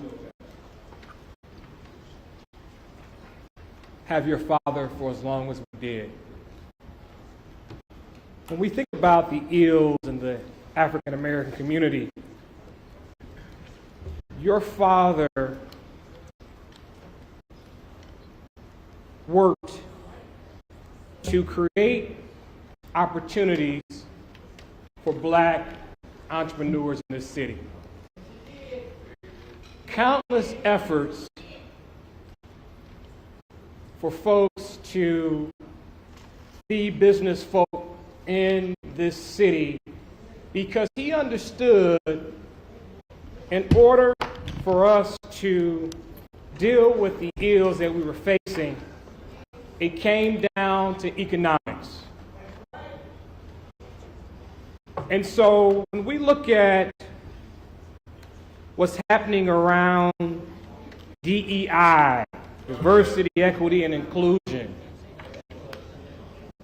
your father stood strong because, again, he knew that economics was how we were going to transform communities all across the city of Chicago.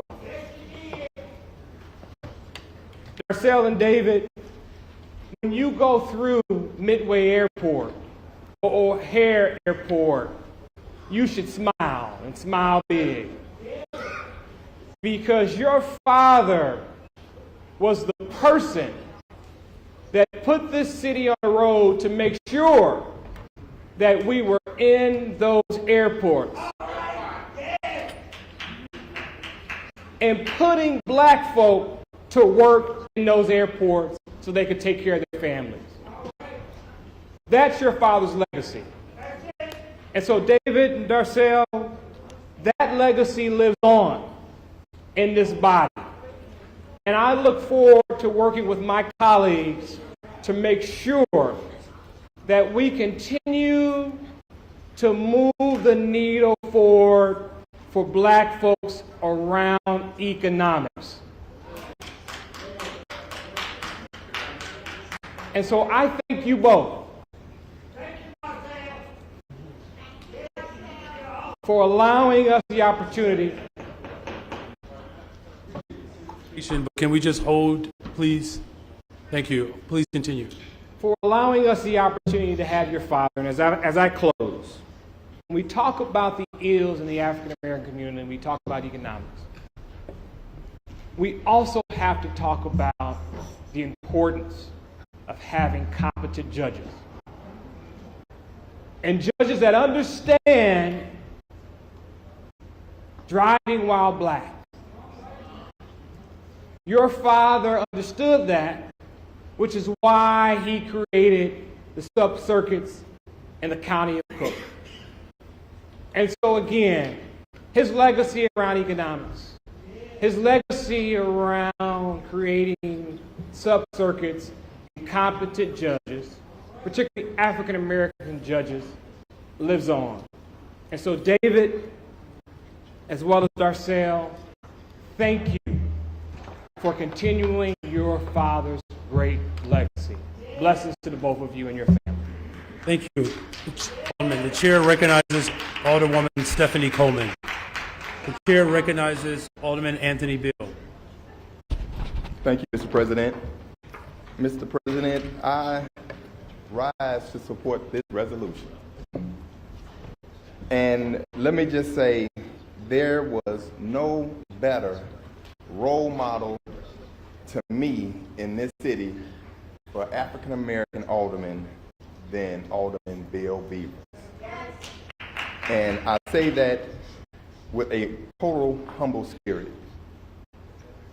we don't have the relationships we used to have in this body. We all can disagree because we all come from different walks of life, and we all come from different parts of the city. So we're going to have different ideology when it comes to governing for our community. But we always got along, and we always respected one another. When I first got down here, I will tell you, I was on the other side of Bill Beavers because I beat his best friend, Bob Shaw, and the Shaw organization. And so when I got down here, he called me right away. He called me and said, Bill, come in. He said, let me just tell you this. He said, I knew you was going to win that race. He said, because I was in your ward every day, and I saw Bill signs everywhere. And I knew you were going to beat my friend. So he said, for what I want you to do, and two aldermen who I have so much respect for in this body, two aldermen at the time told me to sit here, learn, listen, and understand this body, and that was Alderman Bill Beavers and Alderman Lorraine Dixon. And they were both powerhouses in this city. So the legacy that they are leaving behind, we're struggling, y'all. We're struggling with the leadership that they portrayed for what we need in this city. Another thing that Alderman Beavers told me, he said, Bill, he said, if you're going to be down here a while, he said, what you need to do is help make 10 millionaires to empower your community. I didn't understand what he was telling me at that particular time. When you're talking about creating 10 millionaires, what you're doing is creating wealth in your community. Because if you create 1 millionaire and they create a business, they're going to create jobs and opportunity for other people in your community, and your community is now building wealth. That was the epitome of Alderman Bill Beavers. That's all he cared about, was how to empower our community. And so my 25 plus years that I've been here, I've been trying to just emulate and do the same. But we're falling short. We're falling short because we're looking at self instead of looking at our communities. When you look at self, you may get an extra street or two in your ward, but you're not empowering our community. And so what I need you all to take away from just a few words that I'm trying to say about my friend Bill Beavers, he was serious about our community. He was serious about empowering African American work in this city and wealth. So let's put our differences aside. Let's put our ideologies aside and come together for once and start making the movement, because you all blacks are still only getting a fair share of the contract in this city. We're going backwards, we're not going forward. So let's come together and move forward to help our community, because when you talk about the crime and education and all those things, it all starts with finances, y'all. It all starts with finances, and he understood that. There were several things that Alderman Beavers at the time, being chairman of the budget committee, knew he couldn't say because he's chairman of the budget committee. But he would slide me a note and say, hey, Bill, ask this question, to bring light of injustice here in this city. So he was very crafty on getting his point across. And so I want to thank both of you all for the sacrifice that you all made to allow us to learn, listen, and move this city forward under the leadership of your father. Now, he would call me all the time, and we would talk all the time about what's going on in this body. And I'm going to tell you, he wasn't happy. He was not happy. But he still would call me and say, Bill, you need to do this. You need to do that. You need to try another angle. You need to come from a different way in order to obtain the results that you need. And so I will always honor and cherish your father for what he did to help me and I'm going to continue to his legacy. And with the legacy, I went and bought a new suit to represent your father, because there was no better dresser in the city of Chicago than Bill Beavers. So in honor of him today, I did go purchase me a new suit.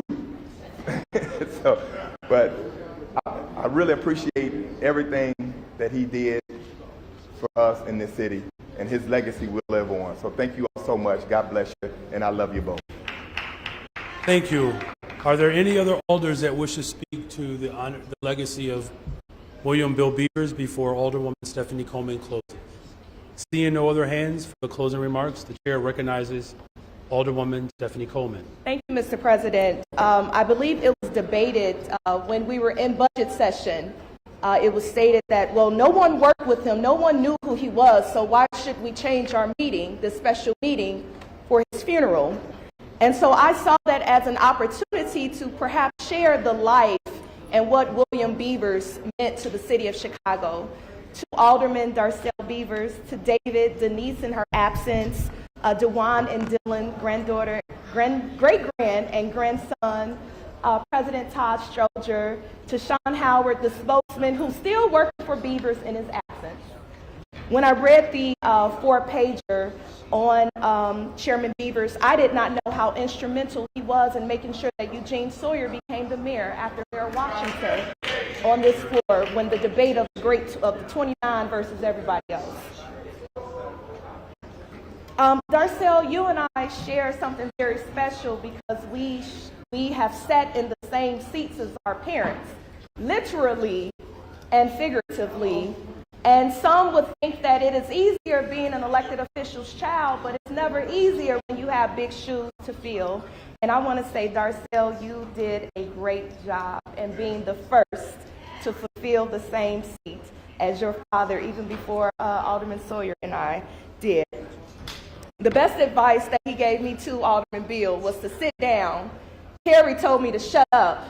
And they both said to learn that budget. And for the last 5 years, I have not missed budget hearings because of the importance and learning, follow the money, follow the dollars, and you make sure you bring some back home. In 2007, that was a rough year for my family. And Chairman Beavers did not forget my mother sitting right there. And if it were not for him, I don't know what could have happened in 2008 and 2009 when there was a dark cloud over our family. He brought some light. And my mother then became an assistant to the Cook County Board at the time. So President Stroger, I want to publicly thank you for giving my family another opportunity at public service. To be unapologetically black, to be intentional about fighting and working for legislating black wealth. Chairman Beavers set the tone. There will never be another Will Beavers. They don't make them like them. They don't dress like them. Tony, you did a good job, but you'll never be Beavers. Jason, you doing better over there, but there'll never be another Beavers. When I think of the homegoing service, the word protector, and I don't think I've ever been to a funeral that was as funny and as like a history lesson of Chicago than his homegoing service. And it was so appropriate at the ending moment when Cheryl sang the song, I Did It My Way. Chairman Beavers for 51 years did it his way. 51 years, 18,615 days, 446,760 hours, 26,805,600 minutes. He did it his way, unbought and unbossed. So on behalf of the Chicago Automatic Black Caucus, because Chairman Beavers was one of the founding members of the Black Caucus in the 80s, I want to bestow this sash upon you so that you will always, always have a special place. You and your father will always have a special place, not only here in this council, but here in our Automatic Black Caucus. God bless you. I love you, and happy pre-Founders Day to the Zetas on tomorrow. Thank you, Mr. President. Thank you.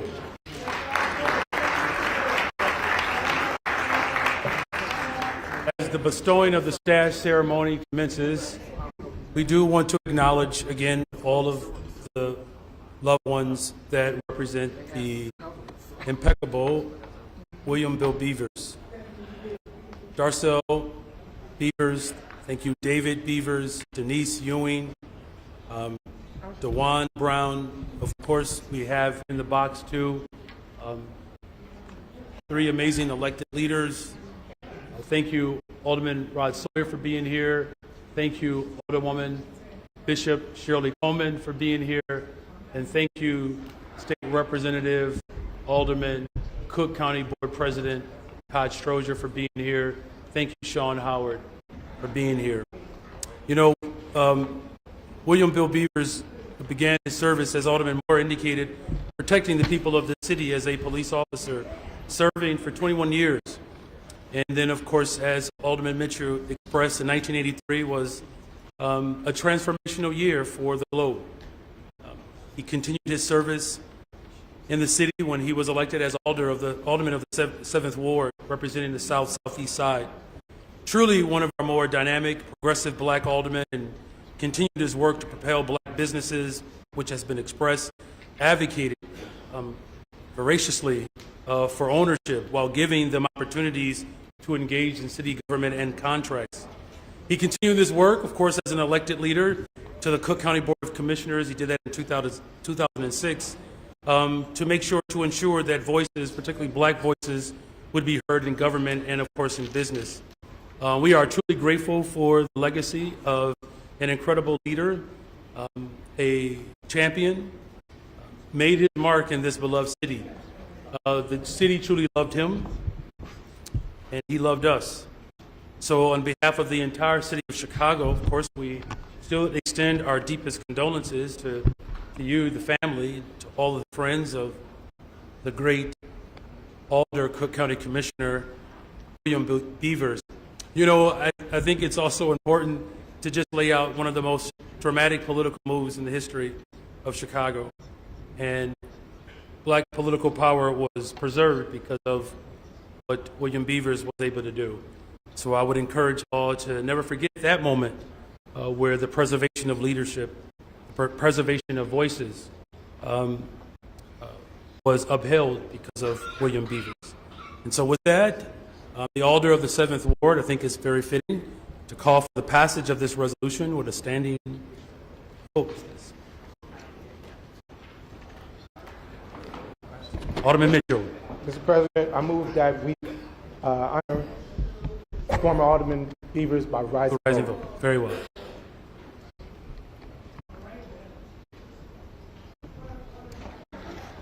William Beavers.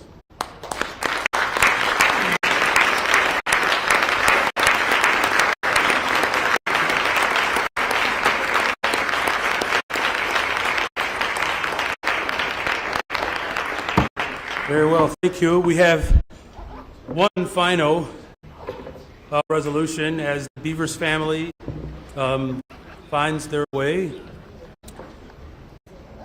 out of the box. We thank them for being here. There is one more consideration for a resolution that honors the life of Jose Chacha Jimenez.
We thank the Jimenez family for being patient. I know it's been a long day for you all this morning as we now move into the afternoon.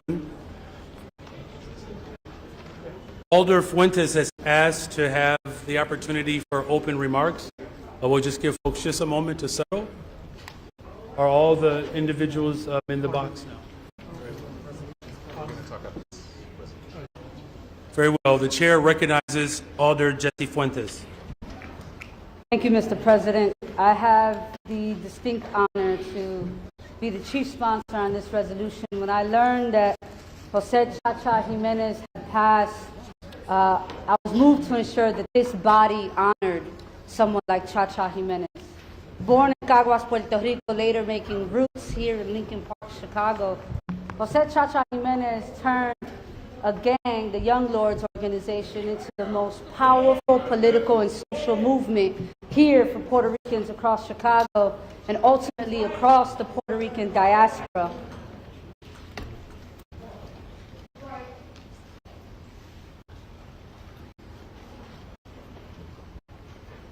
Rooted in his mission to fight gentrification, poverty, police brutality, housing inequities, Chacha took a lot of the framework of the Black Panthers and was mentored by someone like Fred Hampton to be able to build a Puerto Rican diaspora and community here in Chicago. You see, Jose Chacha Jimenez read about colonialism and read the brilliance and the intelligence of Malcolm X while serving a short sentence in Cook County Jail. Someone who had become a part of a gang because of social inequities and systems that had unfortunately disenfranchised and marginalized people like Puerto Ricans on the north side.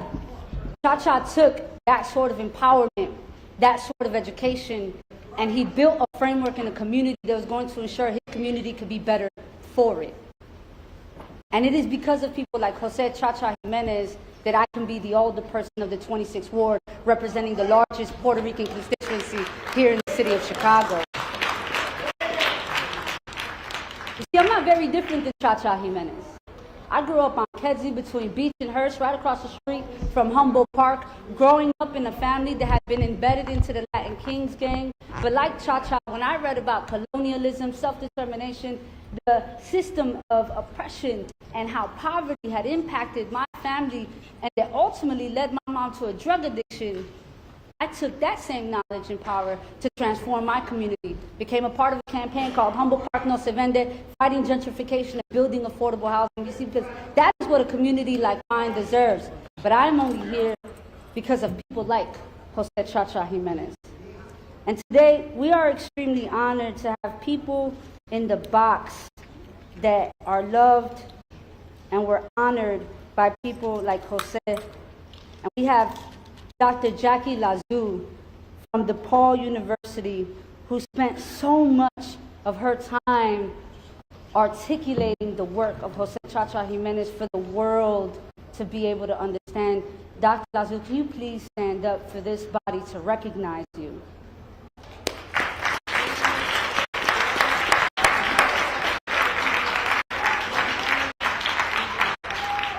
We also have Melissa Jimenez, the daughter of Jose Chacha Jimenez. If you can stand to be recognized.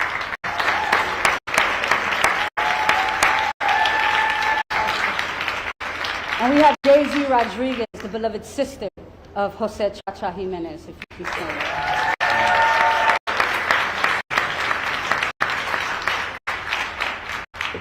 Jose Chacha Jimenez left a legacy and an imprint on the Puerto Rican community. And a community like Humboldt Park continues to be organized because of the work of Jose Chacha Jimenez. So today we remember the life, the legacy, and the champion that was Jose Chacha Jimenez. And I'm proud to be associated with this particular resolution. Thank you, Mr. President. Thank you. The chair recognizes Alderman Villegas. Thank you, Mr. President. I rise in support of this resolution. From highlighting the unfair treatment of the Puerto Rican community in the 70s to helping elect Harold Washington as mayor of the city of Chicago, the legacy of Jose Chacha Jimenez is one that has an impact on our city for generations. I'm especially honored to speak to this life today as he was involved with my godmother, Mary Lou. And this is personal to me, and it warms my heart to have this memory and legacy be officially recorded in our city's history through this resolution. At a time when no Latino leader held a substantial position of power, Chacha Jimenez brought hope to the community. His work highlighted the unkept promises of the government at the time and sparked a movement that could not be ignored. He forced then Mayor Richard Daley to acknowledge the Puerto Rican community and Latinos as a whole. But his work went well beyond our city limits, influencing politics in New York City, gaining national attention, and contributing to the forming of the Rainbow Coalition. When we say that the country watches for what Chicago does, this is an example of that. In the summer of '74, at a press conference in Lakeview, where he would declare his campaign for alderman, Chacha Jimenez exclaimed, quote, "It is time, especially for Latinos who are represented neither in the city nor in state government, to take political power." While his aldermanic run would fall short, the impact he's had on inspiring the next generation cannot be ignored. He played a crucial role in Mayor Harold Washington's campaign and built diverse coalitions that bridged the gap between groups that were often divided. Today, we are here in this chamber with over a dozen Latino elected officials, a diverse body of council members, and though we may not always see eye to eye, our very presence in this chamber is a testament to the efforts and battles of those who came before us. I thank my colleague for introducing this resolution today and thank our body for hearing it. Let us continue to push for our communities, for the success of public institutions, and carry out the work that generations before us laid out. May the memory of Jose Chacha Jimenez be a blessing to his family, friends, and our city as a whole. Thank you, Mr. President. Thank you. The chair recognizes Alderman Cardona. Thank you, Mr. President. I rise in support of this resolution. Jose Chacha Jimenez was a visionary leader dedicated to creating a better future for his community. As a leader of the Young Lords, he transformed the group from the Puerto Rican gang into a powerful activist organization. Under his leadership, they provided free breakfast programs, advocated health care access and education, and affordable housing, along with more community services. His joining of the Rainbow Coalition in partnership with the Young Patriots Organization and the Black Panther Party, uniting people from diverse backgrounds to combat racism, inequality, poverty in Chicago. This collaboration remains a powerful symbol of unity and social justice. Beyond Chicago, the Young Lords expanded to New York, advocating equity, safety, and better health for Latino neighborhoods.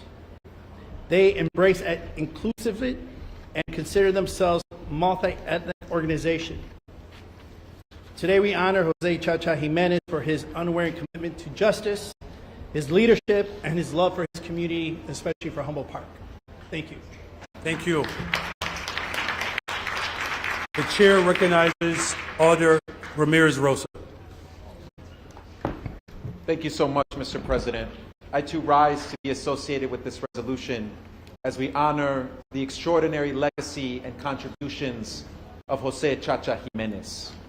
You know, Jose Chacha Jimenez got to work in the Old Town Lincoln Park community, fighting against the displacement and the gentrification that was impacting Chicago's Puerto Rican community. And it's extraordinary that he became a national leader in the movement for liberation of all oppressed people, because it wasn't supposed to turn out that way. He wasn't educated about liberatory movements in elementary school. He wasn't taught to have pride in his community. As a matter of fact, everything around him told him that he was less than, told him that he should not succeed in life. And it makes me so happy to see that beautiful royal purple color in the box, because Chacha and his contemporaries decided that the color for the Young Lords organization would be that regal purple, because he knew that his Puerto Rican people had an inherent worth.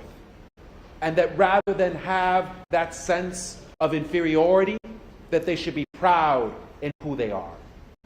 And so Jose Chacha brought people together in the community, brought his Boricua community together, and formed this organization. And he achieved something that so many people in the city have wanted to achieve before. He started something here in Chicago and got it exported to New York City. See, in New York City, there was a group of intellectuals, of college students that were reading different things and learning about how they and their community could come together and get free. And in that work, those Puerto Rican intellectuals and those Puerto Rican college students learned about Chacha and the work that he was doing here in Chicago. And they said, we should start our own YLO. We should start our own Young Lords organization, our own chapter here in NYC. So they took the idea, the brilliant idea of this street kid here in Chicago, and they helped make it an international and national movement. Jose Chacha Jimenez took over a church alongside the other Young Lords in Lincoln Park in Old Town and began offering services to the community. And my mother, a young Mexican-American woman growing up in Old Town, she was a little bit too young to join them, and she was a little bit of a goody two-shoes, so she wasn't going to join them, and she was a little bit scared. But that work, she observed it, she saw it, and it impacted her own life and impacted her own actions in the future as she herself became a social activist. That's just one example of the people that Jose Chacha Jimenez touched and the way in which he brought so many people, not just in the late 60s, but over many generations, into activism for social justice and a better world. It should not be lost on us that we're honoring Jose Chacha Jimenez in this chamber in Chicago City Hall today. Because throughout his early activism, it was the Chicago Police Department and their Red Squad that so often attacked him, that so often sought to throw roadblocks in the way of his work.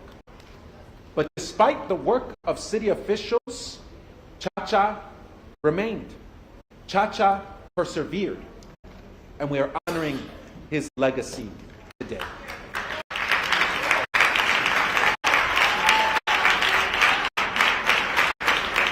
This past Monday, we came together as a multiracial coalition. We had the Chicago Urban League, we had immigrant rights activists, we had advocates against domestic violence, and they all came together to stand up for Chicago remaining a sanctuary and standing up for our immigrant brothers and sisters. And at that press conference, I felt Jose Chacha Jimenez there.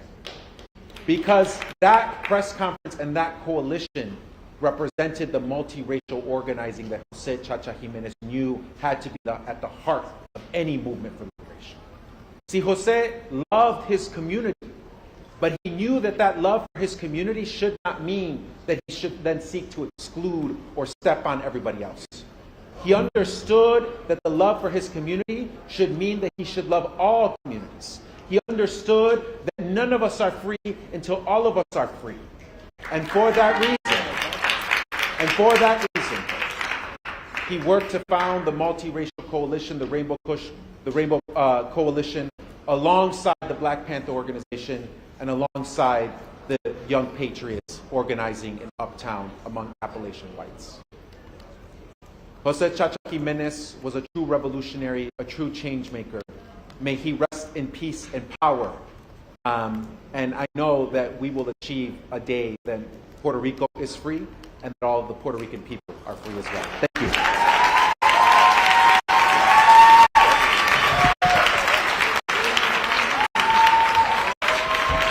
Thank you very much. The chair recognizes Alderman Mike Rodriguez.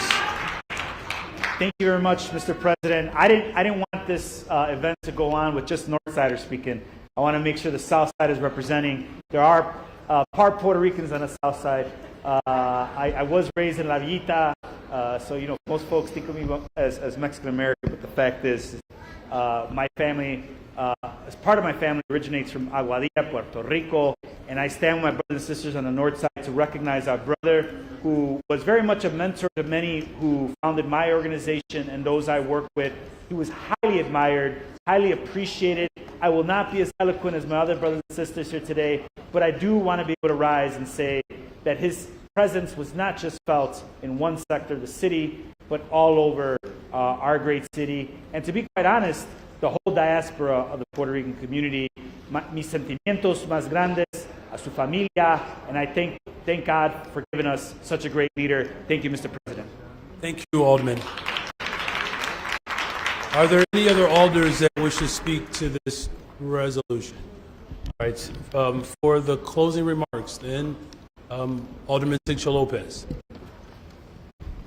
Thank you, Mr. President, and I am very grateful that Alderperson Jesse Fuentes has bring this important resolution to the City Council.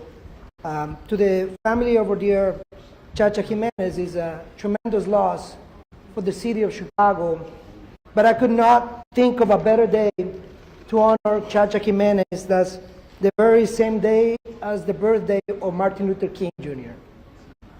Mr. Chacha Jimenez was a mentor indeed for many people across the city. I consider Mr. Chacha Jimenez a mentor of many of us.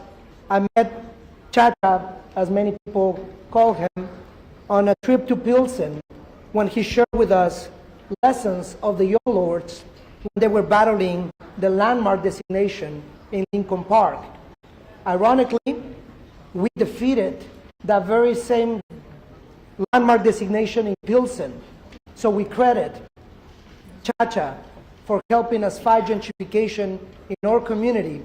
Even though there may be fights where we lost, his character, integrity, and determination to fight gentrification, to fight displacement and injustices across the city was always steadfast and willing to lend a helping hand no matter where they come from, no matter what the neighborhood was. He was building coalition.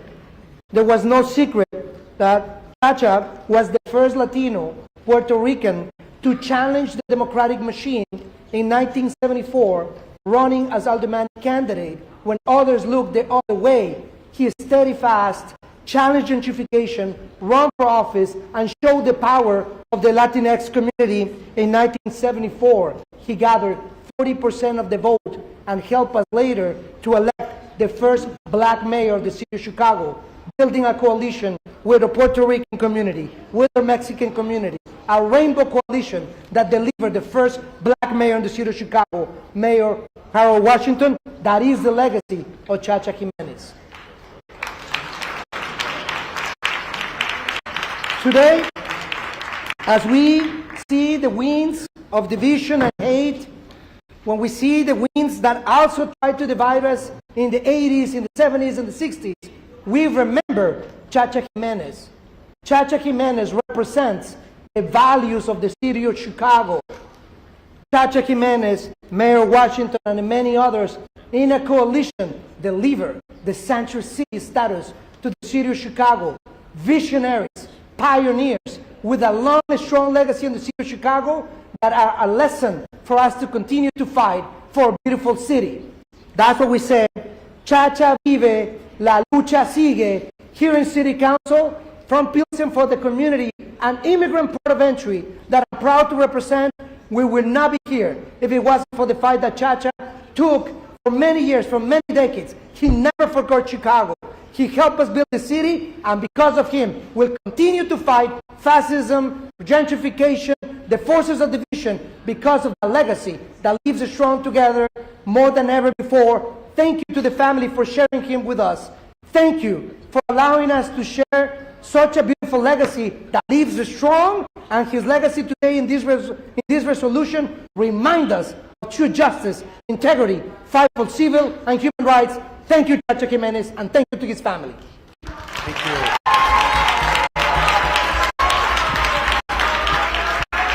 Thank you for all of those expressions. I do want to thank you all again. I do want to acknowledge again the family that is in the... Please. I do want to honor the family that is here again today. Thank you to Daisy Rodriguez, Melissa Jimenez, Dr. Jacqueline Lazu.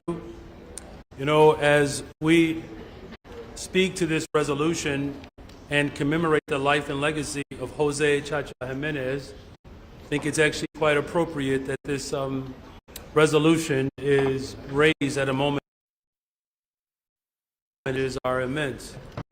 And there are reasons for some people to be afraid. But I'm so grateful that we have the life and the legacy of Chacha, who is an example to what is possible even through dark times and when fear is abound. He showed us what it means to not only uplift a community and uplift voices, but to challenge the forces of darkness to ensure that light will prevail. With his vision and determination, he transformed the Young Lords, a street gang, into a powerful political operation, social and political grassroots movement that advocated for the rights of Chicago's Puerto Rican community and his neighbors, and even broader than his neighbors. The Young Lords brought awareness to the issues that were affecting their community, but quite frankly, was affecting communities even beyond, including police brutality, gentrification, and all racial inequities. Chacha took an especially strong stance against gentrification in Lincoln Park. His voice and his power united this city against the challenges and inspired generations that exist today. In addition to protesting systemic inequities, the Young Lords Organization, or YLO, served their community by filling the critical gaps to ensure that neighbors, fellow Latinx residents could thrive in our city. Under his leadership, the YLO established, again, from free breakfast initiatives, community health clinics, cultural centers. I think it's actually quite appropriate that just on yesterday, we cut ribbon in the 26th Ward, building an entire health hub to transform not just the neighborhood in the 26th Ward in Humboldt Park, but to create access to health care for generations to come. Their impact extends well beyond the generation that raised them, but it also extends beyond the borders of the city of Chicago. His run for alder that opened up an opportunity for Mayor Harold Washington to run for mayor demonstrated the power of black and brown and white and Asian, young, old, rich, poor, a movement that is still very much alive today. Those forces that wish to interrupt that progressive, dynamic, broad coalition still gets to be met by the life and legacy of Chacha. His lifelong work in the Puerto Rican community, his lifelong work has a positive impact on our entire city. He leaves a more resilient and united Chicago that continues to work tirelessly because of his commitment. Today, we not only recognize his profound contributions, we say thank you to Chacha. By his unwavering pursuit for equality and justice, may the life and legacy of Chacha not only live forever, let's ensure that the Jimenez family will always be recognized as a part of that legacy to make it possible for this room to look like it looks today. Here's to Chacha.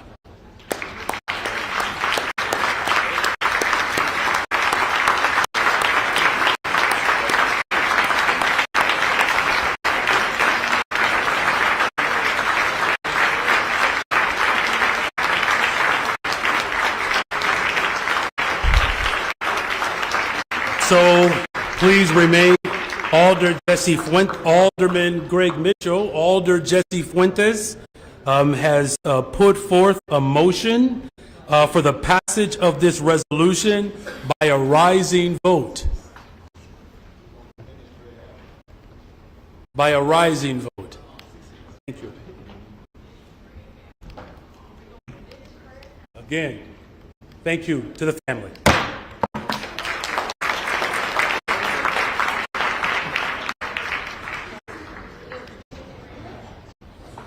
Alderman Mitchell, on a motion to re-return to the regular order of business. Mr. President, I move that we return to the regular order of business. Hearing no objections, so ordered. Next up, communications. Madam Clerk.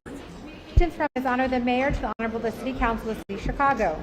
Ladies and gentlemen, the request of the Comptroller, I transmit here with an ordinance approving municipal depositories for the 2025 fiscal year.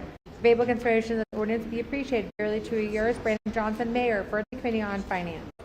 Ladies and gentlemen, the request of Chief Financial Officer, I transmit here with an ordinance authorizing the issuance of general obligation bonds to financial public infrastructure in the city. The favor consideration of this ordinance be appreciated. Very 2 years. Brandon Johnson, Mayor, for the Committee on Finance. Ladies and gentlemen, the request of Commissioner of Housing, I transmit here with an ordinance authorizing the expenditure of TIF funds for the rehabilitation of the former Diplomat Motel to the House to Haven on Lincoln Pilot Project. For favorable consideration of this ordinance will be appreciated. Very 2 years. Brandon Johnson, referred to the Committee on Finance. Ladies and gentlemen, the request of Commissioner of Housing, I transmit here with an ordinance authorizing the expenditure of TIF funds for the acquisition of rehabilitation of a property located at 2508-2538 West 21st Street. Favorable consideration of the ordinance will be appreciated. Bear 2 years. Brandon Johnson, Mayor for the Committee on Finance. Ladies and gentlemen, the request of Commissioner of Planning and Development, I transmit here with our ordinance amending TIPWorks, a workforce development program proposing various changes. For favorable consideration, this ordinance will be appreciated. Bear 2 years. Brandon Johnson, Mayor for the Committee on Finance. Ladies and gentlemen, the request of Budget Director, I transmit here with a Fund 925 amendment. For favorable consideration, this ordinance will be appreciated. Bear 2 years. Brandon Johnson, Mayor for the Committee on Budget and Government Operations. Ladies and gentlemen, the request of Commissioner of Planning and Development, I transmit herewith ordinances authorizing favorable tax incentives classifications for specified properties located within the city. Your favorable consideration of this ordinance will be appreciated. Bear 2 years. Brandon Johnson, Mayor for the Committee on Economic, Capital, and Technology Development. Ladies and gentlemen, the request of the Commissioner of Housing, I transmit herewith ordinances authorizing the execution of amended redevelopment agreements to expand existing city lots for working families projects. Your favorable consideration of this ordinances will be appreciated. Bear 2 years. Brandon Johnson, Mayor for the Committee on Housing and Real Estate. Ladies and gentlemen, the request of Commissioner of Planning and Development, I transmit herewith ordinances authorizing the sale of city-owned properties. Your favorable consideration of this ordinances will be appreciated. Bear 2 years. Brandon Johnson, Mayor for the Committee on Housing and Real Estate.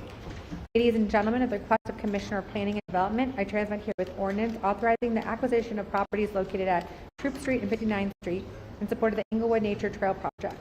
Your favorable consideration of the ordinance will be appreciated. Bear 2 years. Brandon Johnson, Mayor for the Committee on Housing and Real Estate. Ladies and gentlemen, at the request of Commissioner of Planning and Development, I transmit herewith an ordinance authorizing an execution of a pedestrian access easement agreement on city property located at 6025 South Roads. Your favorable consideration of this ordinance will be appreciated. Bear 2 years. Brandon Johnson, Mayor for the Committee on Housing and Real Estate. Ladies and gentlemen, the request of Commissioner of Development, or the request of Commissioner of Fire, Department of Fire, I transmit herewith an ordinance amending the municipal code authorize the fire department to accept grants of personal property. Your favorable consideration of this ordinance will be appreciated. Bear 2 years. Brandon Johnson, Mayor, referred to the Committee on Police and Fire. Ladies and gentlemen, I've appointed Ivan Capafelli as Commissioner of Business Affairs and Consumer Protection. Your favorable consideration of this appointment will be appreciated. Bear 2 years. Brandon Johnson, Mayor, referred to the Committee on License and Consumer Protection. Ladies and gentlemen, I transmit here with appointments at various special service areas. Your favorable consideration of these appointments will be appreciated. Bear 2 years. Brandon Johnson, Mayor, referred to the Committee on Economic, Capital, and Technology Development. Ladies and gentlemen, I've appointed Stephanie D. Wilding as a member of the Board of Health for a term effective immediately and expiring April 30th, 2027, to succeed Carmen Vergara, whose term has expired. Your favorable considerations appointment will be appreciated. Bear 2 years. Brandon Johnson, Mayor for the Committee on Health and Human Relations. Ladies and gentlemen, I here with appointments to the Chicago Low Income Housing Trust Fund Board. Your favorable consideration of these appointments will be appreciated. Bear 2 years. Brandon Johnson, Mayor for the Committee on Housing and Real Estate. Ladies and gentlemen, I've appointed Gina Piemont as a Commissioner of the Community Commission for Public Safety and Accountability for a term effectively immediately and expiring June 23, 2028 to complete the unexpired term of Kelly Presley, who has resigned. Your favorable consideration of these appointments will be appreciated. Bear 2 years. Brandon Johnson, Mayor for the Committee on Police and Fire. Ladies and gentlemen, I transmit here with appointments to the Police District Council. Favorable consideration of these appointments will be appreciated. Bear 2 years. Brandon Johnson, Mayor for the Committee on Police and Fire. Ladies and gentlemen, I transmit here with appointments to the Advisory Council on Cultural Affairs and Special Events. Your favorable consideration of these appointments will be appreciated. For the 2 years. Brandon Johnson, Mayor for the Committee on Special Events, Cultural Affairs, and Recreation. I, City Clerk Anna Valencia, hereby inform the City Council that the following documents were filed in my office relating to the respective subjects and designated as follows. Executive Order Number 2024-2 regarding declaration of transfemicide emergency establishment or working group on transmicide protections for transgender and gender diverse communities. Determination certificate of City of Chicago regarding revolving line of credit agreement by and among RBC Capital Markets LLC and Royal Bank of America as to note on December 29, 2021, an aggregate outstanding amount not to exceed $225 million. Termination certificate of City of Chicago regarding Wells Fargo Bank National Association as to note of December 29, 2021, an aggregate outstanding amount not to exceed $265,500. Notification of a sale of City of Chicago General Obligation Bonds refunding Series 2024B. Notification of sale of City of Chicago Sales Tax Securitization Bonds referred to Series 2024A and second liens sales tax securitization bonds refunding Series 2024B. Notification of a sale of City of Chicago multifamily housing revenue bonds Thrive Exchange South ISW Project, Series 2024A and Series 2024B, an annual report of the Department of Transportation regarding non-ordinance loading zone activities, Office of Inspector General's quarterly report of investigations in Operation City of Chicago for period ending December 31st, 2024. City Clerk Anna Valencia also informed the City Council that all those matters which were considered by the City Council in the regular meeting held on December 11, 2024, required by state statute to be published in book or pamphlet form, or one or more newspapers were published in pamphlet form on January 15, 2025, by being printed in full text and printed pamphlet copies of the Journal of the Proceedings of the City Council, City of Chicago. City Clerk Valencia also informed the Council that all those matters were considered by the Council at the recessed regular meeting held on December 13, 2024, and reconvened meeting on December 16, 2024, and which were required by statute to be published in book or pamphlet form or in one or more newspapers, were published in pamphlet form on January 15, 2025, by being printed in full text and printed pamphlet copies of the Journal of the Proceedings of the City Council of the City of Chicago. City Clerk Valencia also informed the City Council that the various ordinances which were passed by the City Council December 16, 2024, regarding the refunding tax levies, budgets, and service provider agreements for special service areas 1733, 4850, 51, 52-2021, 6063, 71, 72, and 77, which were requested to be published in pamphlet forms, were published in special pamphlet form on December 18, 2024. City Clerk Valencia also transmit here with the following miscellaneous communications, which report requiring City Council action, zoning reclassifications of particular areas referred to the Committee on Zoning Landmarks and Building Standards, claims against the City of Chicago, which referred to the Committee on Finance. Recommendation by Commission on Chicago Landmarks for designation of Kingdom Baptist Church at 3001 North Central Avenue, Chicago Landmarks, referred to the Committee on Zoning Landmarks and Building Standards. Correction of December 13, 2023 City Council Journal Proceedings, referred to the Committee on Committees and Rules. Your Honor, that concludes the reports and communications from the Mayor and other city officers.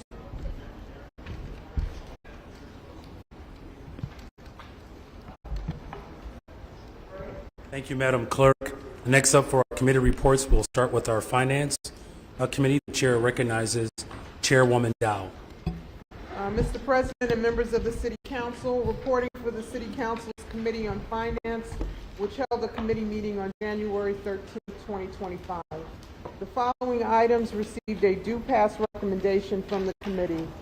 Item number 1 is an ordinance introduced by Alderman Lamont Robinson concerning fee waivers for all permits related to the Metropolitan Pier and Exposition Authority for the renovation of the Hyatt Regency McCormick Place Hotel located at 2233 South King Drive in the 4th Ward. Mr. President, unless someone wishes to speak on this item, I move passage by a roll call vote. Very well. Seeing no hands, members, please use your e-vote application to record your vote at this time. Thank you, Madam Clerk.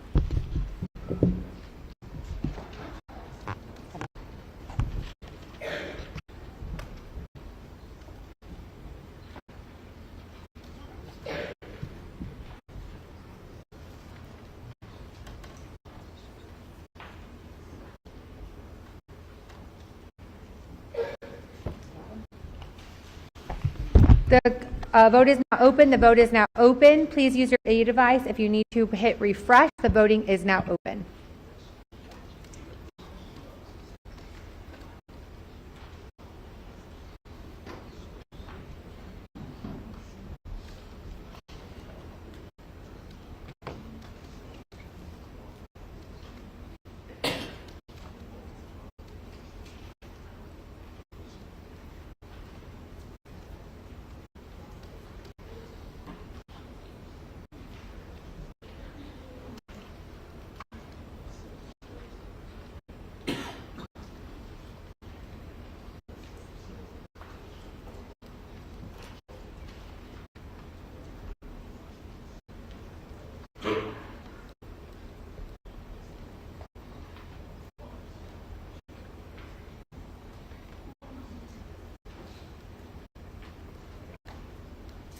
I will now call on those who have not used the device for a voice vote. Alderman LaSpada.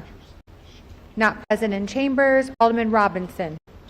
Not present in chambers. Alderwoman Rodriguez Sanchez. Aye. Rodriguez Sanchez is an aye. Alderwoman Haddon. Not present in chambers. Have all those who voted who wished? Okay. We'll now close the vote. Oh, wait. Very good timing. Alderwoman LaSpada? Aye. LaSpada is a aye. Alderwoman Haddon? Haddon is a aye. You got in by the nick of time. Any other alders out there? Alderman Robinson. Oh, Alderman Robinson? Aye. Alderman Robinson is a aye. Okay, that should be everyone. And the vote is closed.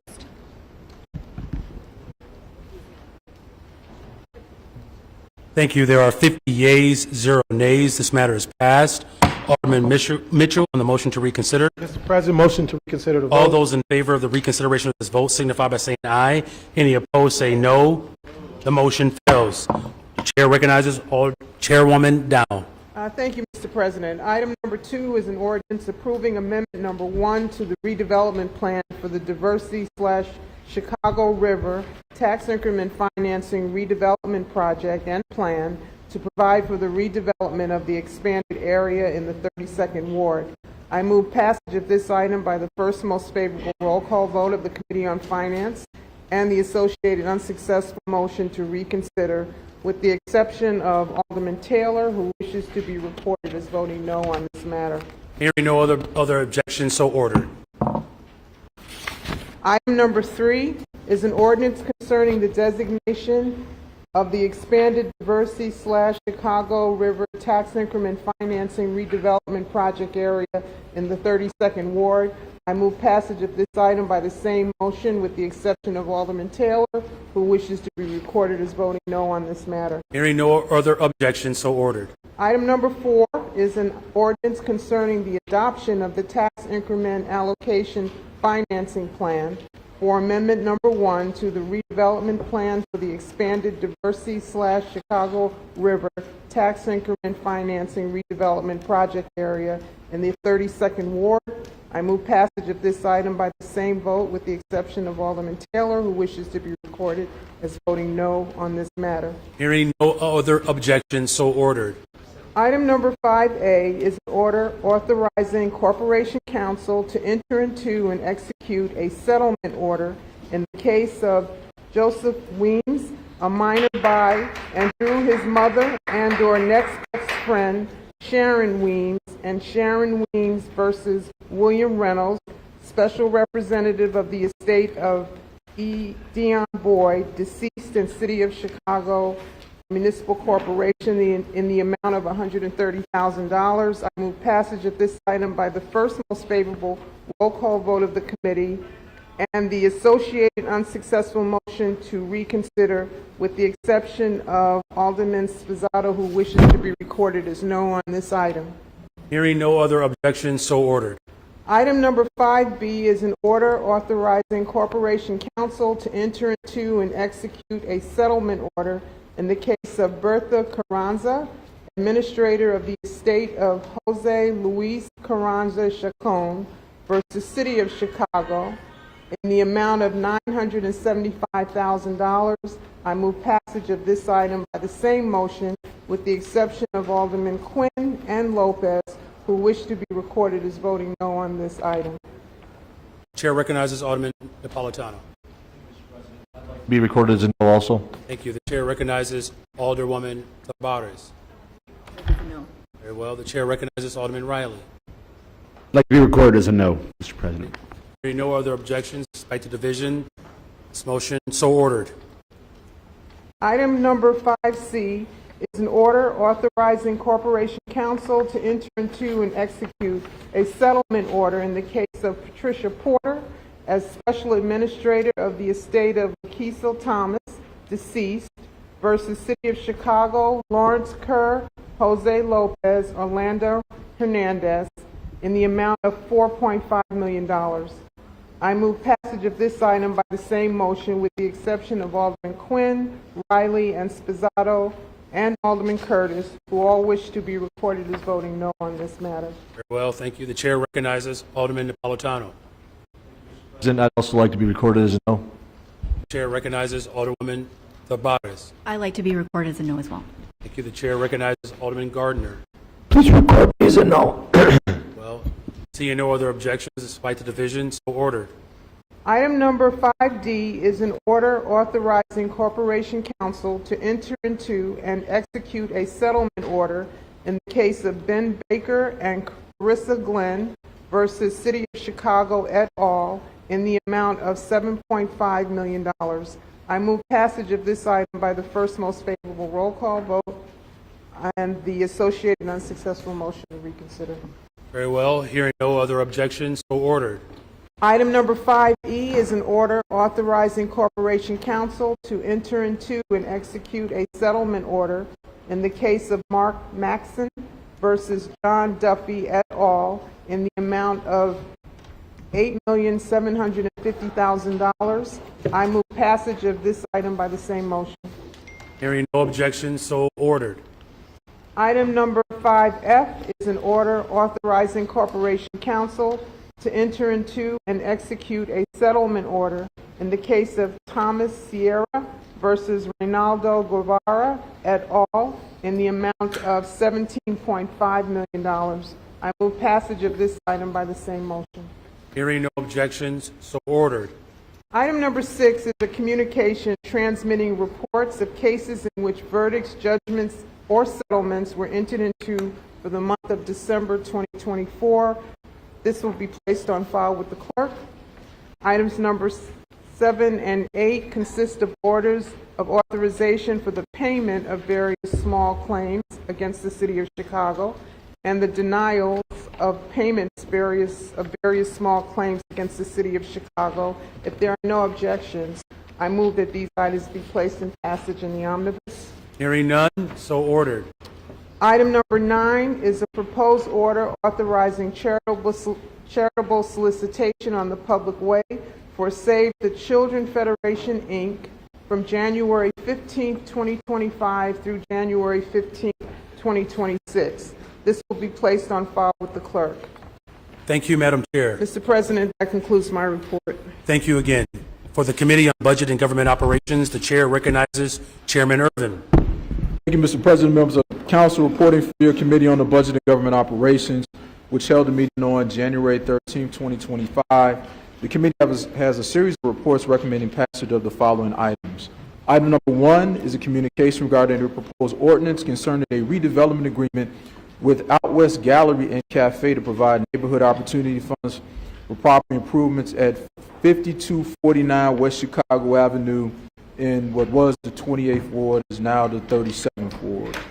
I move passage of this item by the first favorable roll call vote of the Committee on Finance and the associated unsuccessful motion to reconsider. Alderman, do you have anything you want to add to that?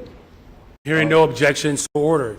The next matter is 5 communications regarding transfer of funds. Transfer of funds within the 6th Ward wage allowance and automatic expense account for the year 2024. I make the same motion if there is no objection. Hearing none, so ordered. Item number 3, a transfer of funds within the Committee on Committees and Rules for the year 2024. I make the same motion if there is no objection. Hearing no objection, so ordered. Item number 4, a transfer of funds within the 38th Ward wage and automatic expense allowance for year 2024. I make the same motion if there is no objection. Hearing none, so ordered. Item number 5, a transfer of funds within the 41st Ward wage and automatic expense allowance account for year 2024. I make the same motion if there is no objection. Hearing none, so ordered. And finally, item number 6, a transfer of funds within the 44th Ward wage allowance and automatic expense account for year 2024. I make the same motion if there is no objection. Hearing no objection, so ordered. Mr. President, that concludes my report. Thank you, Mr. Chairman. For Committee on Contract Oversight and Equity, the Chair recognizes Chairwoman Mitz. Thank you, Mr. President. And members of the City Council, I'm reporting for the Committee on Contracts, Oversight, and Equity. We held a meeting on Friday, January the 10th, 2025, to consider item number as 02024-0013-659, a substitute ordinance, the Program Manager Service Program Responsibilities, executed with local initiative support, cooperation, creation of quarter maps, and lead management responsibility over the quarter managers. Mr. President, I move that the City Council concur in the recommendation of the Finance Committee by the same roll call vote as item number 1 on the Committee on Finance and the associated unsuccessful motion to reconsider. Hearing no objection, so ordered.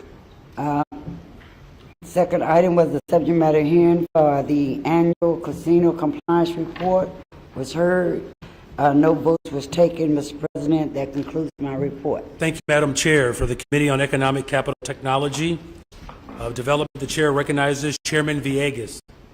Thank you, Mr. President. And members of the City Council, reporting for the Committee on Economic Capital and Technology Development, which met on Monday, January 13th. The committee held a meeting and recommend passage of the following items. Item 1 on the report is ordinance dealing with the Class 6B tax incentive for property located at 455 North Ashland Avenue in the 27th Ward. I move for passage of this item by the first available roll call vote of the Committee on Finance and the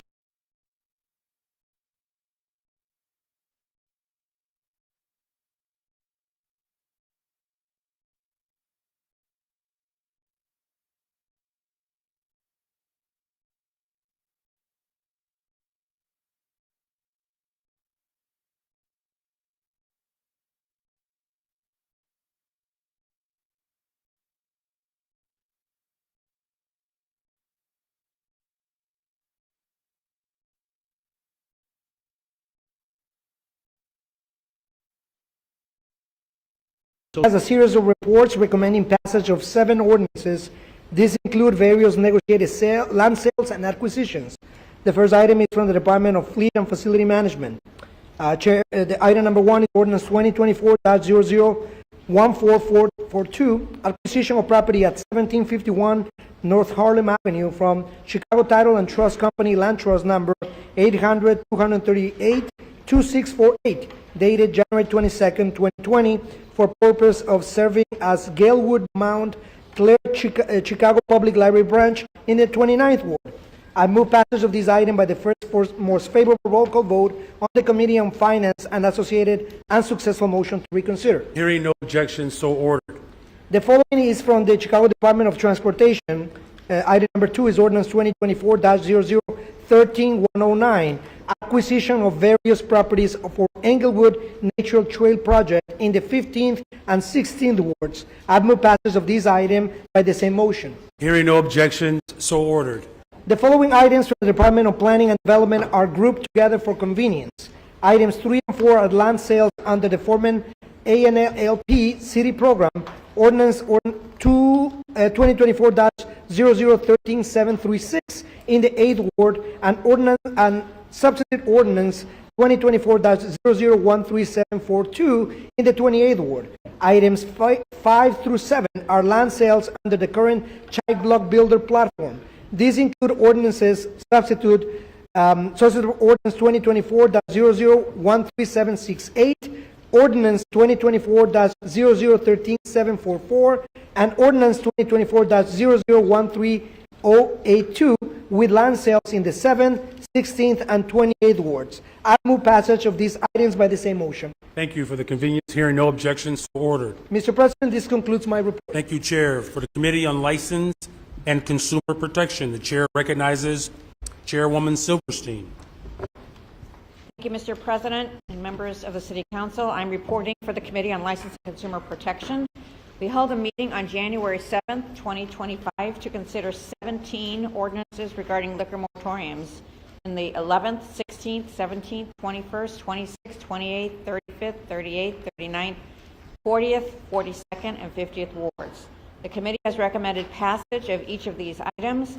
O2024-0013131 and others ending in 1337, the first one was 13337, 13346, 13354, 13693, 13865, 13870, 13890, 14054, 14162, 14164, 14248, 14249, 14259,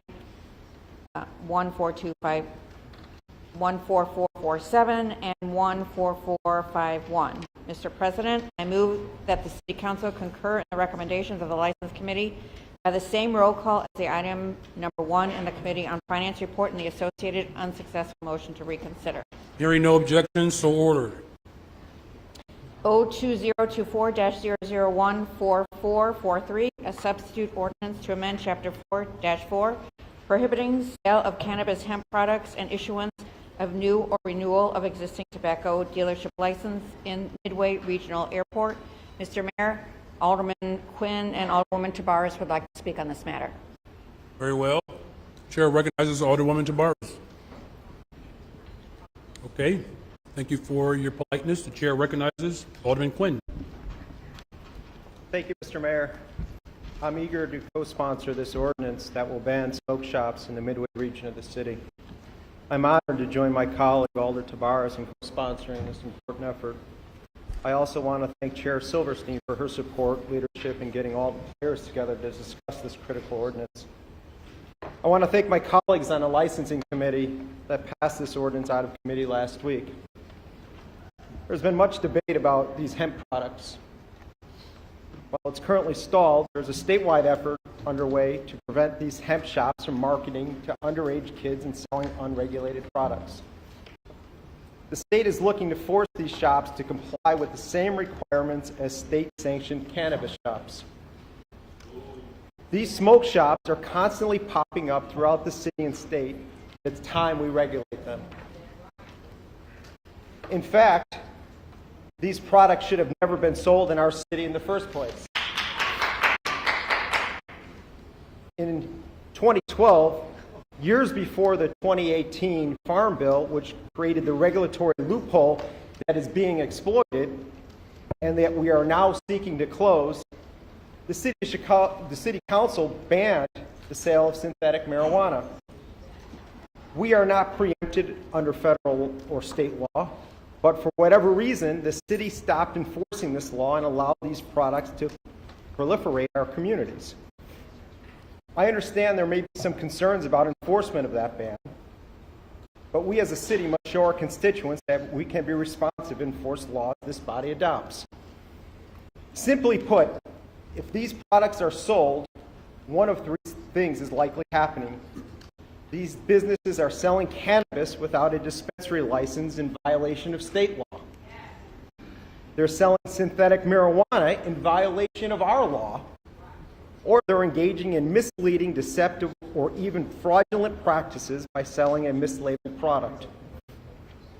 On the southwest side, these janky stores, as they were recently called in one media outlet, are popping up everywhere without any warning, communication with my office, collaboration with our community, or our commander of the 8th District.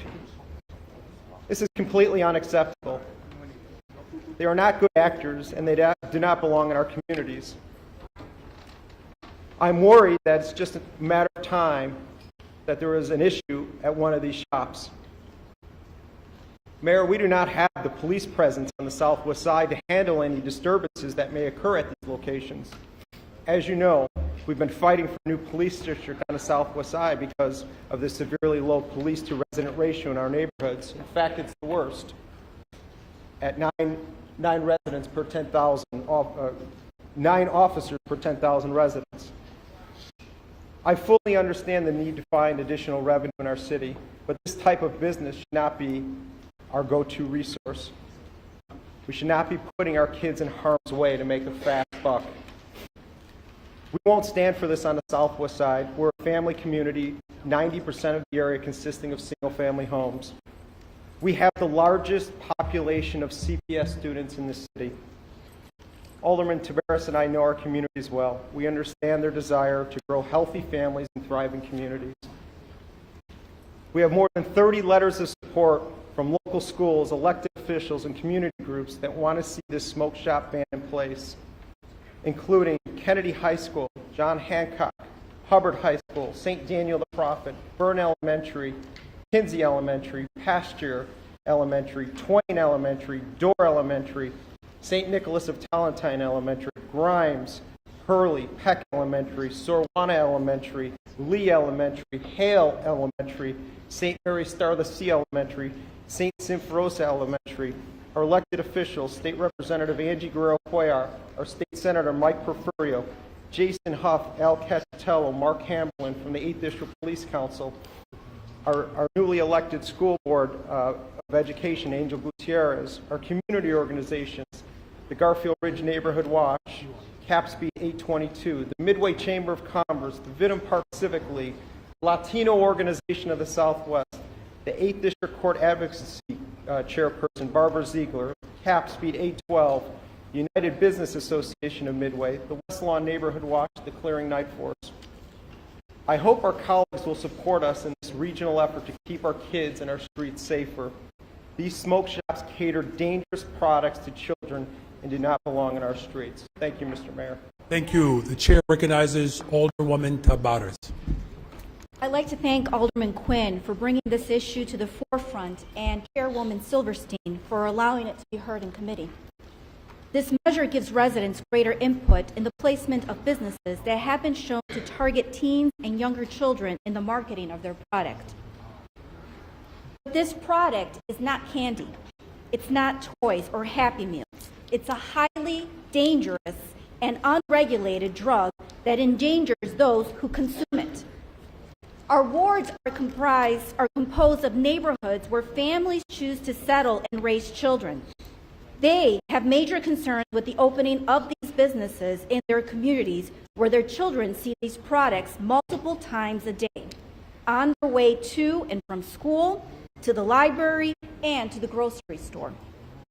Parents want their kids to avoid these shops and stay away from the dangerous products they sell. But this is difficult when the product themselves are sold in wrapping made to look like candy in a candy store. This measure will help to ensure our children in our wards are kept safe from these dangerous and unregulated products and help to save lives. Thank you. Very well. Thank you very much. The chair recognizes Chairwoman Silverstein. Thank you, Mr. President. I move passage of this item by the same motion if there's no objection. Hearing none, so ordered.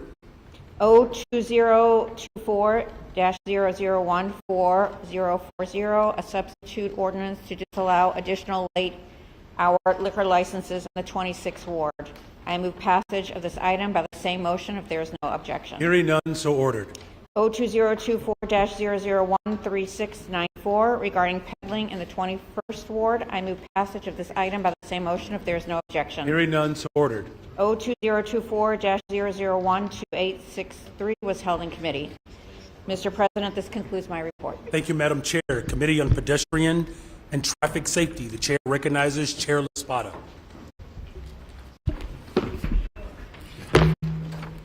Thank you, Mr. President. Reporting for your Committee on Pedestrian and Traffic Safety, for which a meeting was held on Tuesday, January 14, 2025.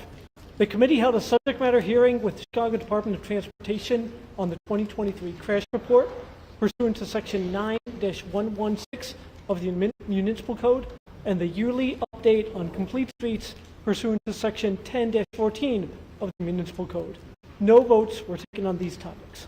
Before the committee, there were also 96 routine traffic items, all of which passed. If there are no objections, I move passage of these items by the first most favorable roll call vote from the Committee on Finance and the associated unsuccessful motion to reconsider the vote. Hearing no objections, so ordered. That concludes my report. Thank you. Thank you, Chair. The Committee on Police and Fire. The chair recognizes Chairman Taliaferro. Thank you, Mr. President and members of the City Council. Reporting for your Committee on Police and Fire, for which meeting was held on January 14, 2025. The committee recommends the passage of the following items. Item number 1 was the reappointment of Stephen Block as a member of the Police Board. Item number 2, the appointment of Arlette Porter as a member of the Police Board. Item number 3 was the appointment of Cynthia Velasquez as a member of the Police Board. Item number 4 was the appointment of Tyler Hall as a member of the Police Board. Mr. President, if there are no objections, I move the passage of these items by the first most favorable roll call vote in the Committee on Finance and the associated unsuccessful motion to reconsider. Hearing no objections, so ordered. Mr. President, that concludes my report. Thank you, Mr. Chair. For the Committee on Public Safety, the chair recognizes Chairman Hopkins. Thank you, Mr. President. Pardon, just a second. Yes, the chair recognizes Alderwoman Silverstein. Yes, I'm sorry. We just realized that there was one ordinance in the License Committee that was omitted, and that is 1426. Leave from the body to return to two previous committees ago to make sure that we complete all of the items. Please continue. An additional liquor moratorium that was not read out is 02024-14260. I move that the city concur in the same recommendation of the License Committee by the same roll call as item number 1. Madam Chair, can you read that item number again? The last numbers are 14260.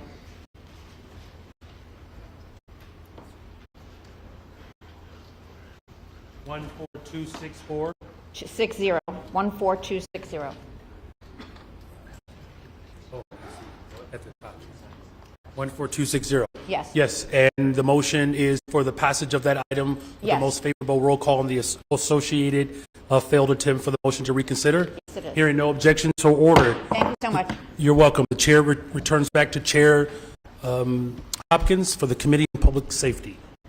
Yes, thank you, Mr. President. Reporting for your Committee on Public Safety, which held a meeting on January 15, 2025, the committee recommends passage of the following items.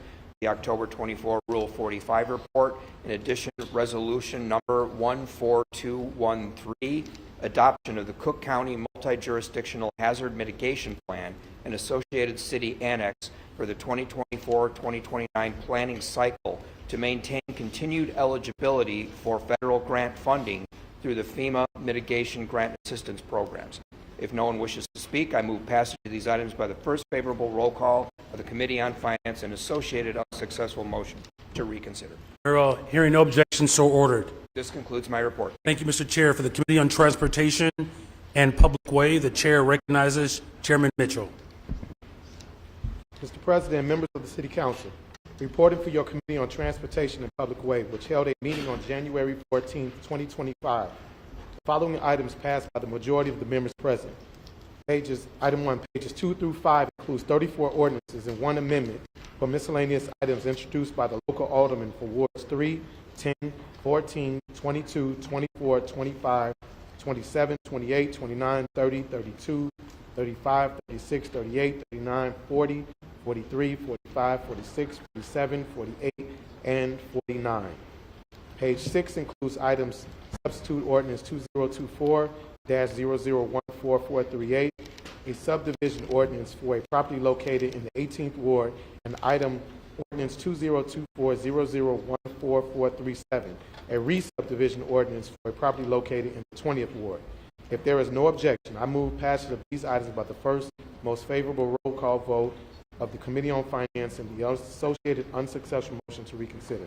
Hearing none, so ordered. Mr. President, that concludes my report. Thank you, Mr. Chair. Final committee, Committee on Zoning, Landmarks, and Building Standards. The chair recognizes Chairman Burnett. Thank you very much, Mr. Chairman, Mr. President, and members of the City Council, presenting series of reports for the Committee of Zoning, Landmarks, and Building Standards, which held a meeting on January 9, 2025. These reports are grouped for convenience. The following items were passed by a majority of the members present. Page 1 contains text amendment 02024-0011-209 that amends Municipal Code Section 17-6-0400 that prohibits eating and drinking establishments in Planned Manufacturing District Number 2 from being larger than 8,000 square feet. I move passage of these items by the last most favorable roll call vote of the Finance Committee report and the associated unsuccessful motion to reconsider. Hearing no objection, so ordered. Page 1 also contains text amendment 02024-0013-531 that amends Municipal Code Section 17-13-1003M that allows shared housing units in non-conforming owner-occupied dwelling units in manufacturing district. I move passage of this item by the same motion and if there is no objection. Hearing none, so ordered. Moving on, pages 1 through 11 contains various map amendments in the 1st, 2nd, 3rd, 5th, 6th, 10th, 11th, 17th, 21st, 25th, 26, 27, 28, 31st, 33rd, 36, 44, 47, and 48 wards. I move passage of these items by the same motion if there is no objection. Did you mention 27? Yes. Hearing no objection, so ordered. Lastly, page 12 contains various large signs over 100 square feet in area 24 feet above grade in the 28th, 30th, and 42nd wards.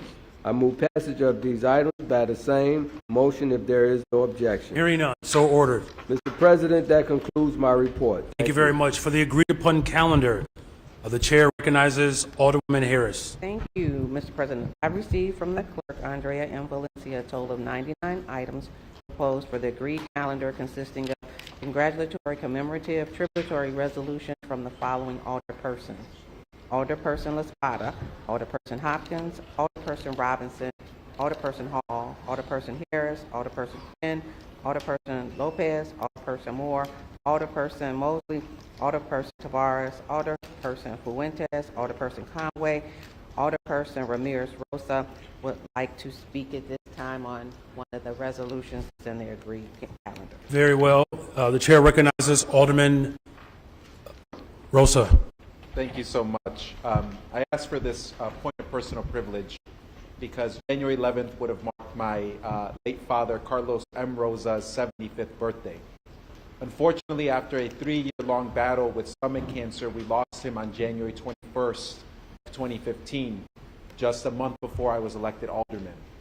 And when I took office that May, unfortunately, forgive me, Papi, I did not pass an honorary resolution honoring him at that point in time. But as we enter the 10th year of his passing, I worked with my siblings and with my mother to honor him with this resolution. And so I just wanted to stand to honor the life and legacy of Carlos M. Rosa. He was bilingual educators. He was one of the first bilingual educators here in the city of Chicago. He was the first member of his family to graduate from college with honors from UIC. And when he retired, he was the highest ranking Puerto Rican in the Chicago Public Schools, serving as the director of the Department of Research and Evaluation.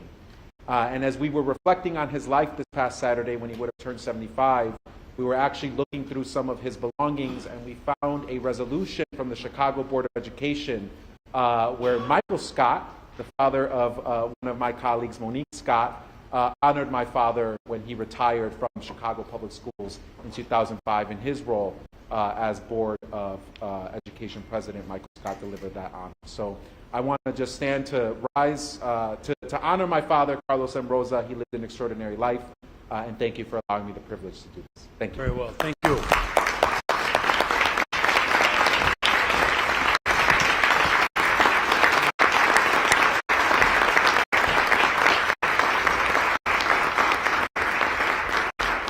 The chair recognizes Alderwoman Harris. Mr. President, I'd like to have a few words on his resolution. Very well. The chair recognizes Alderman Moore.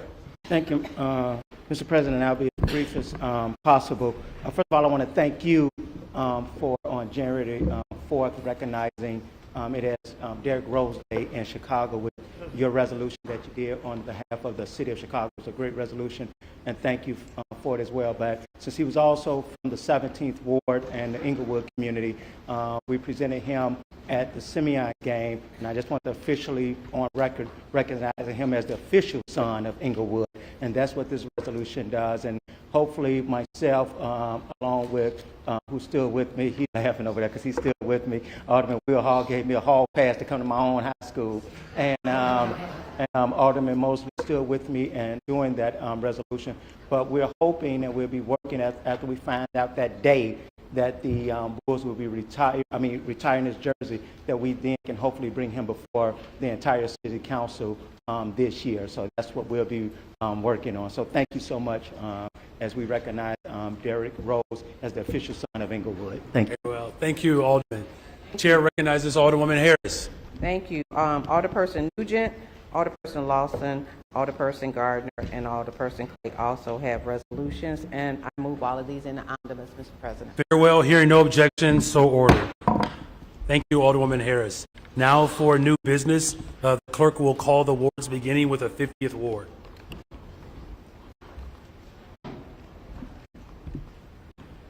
Zoning amendments which are referred to the Committee on Zoning, Landmarks and Building Standards.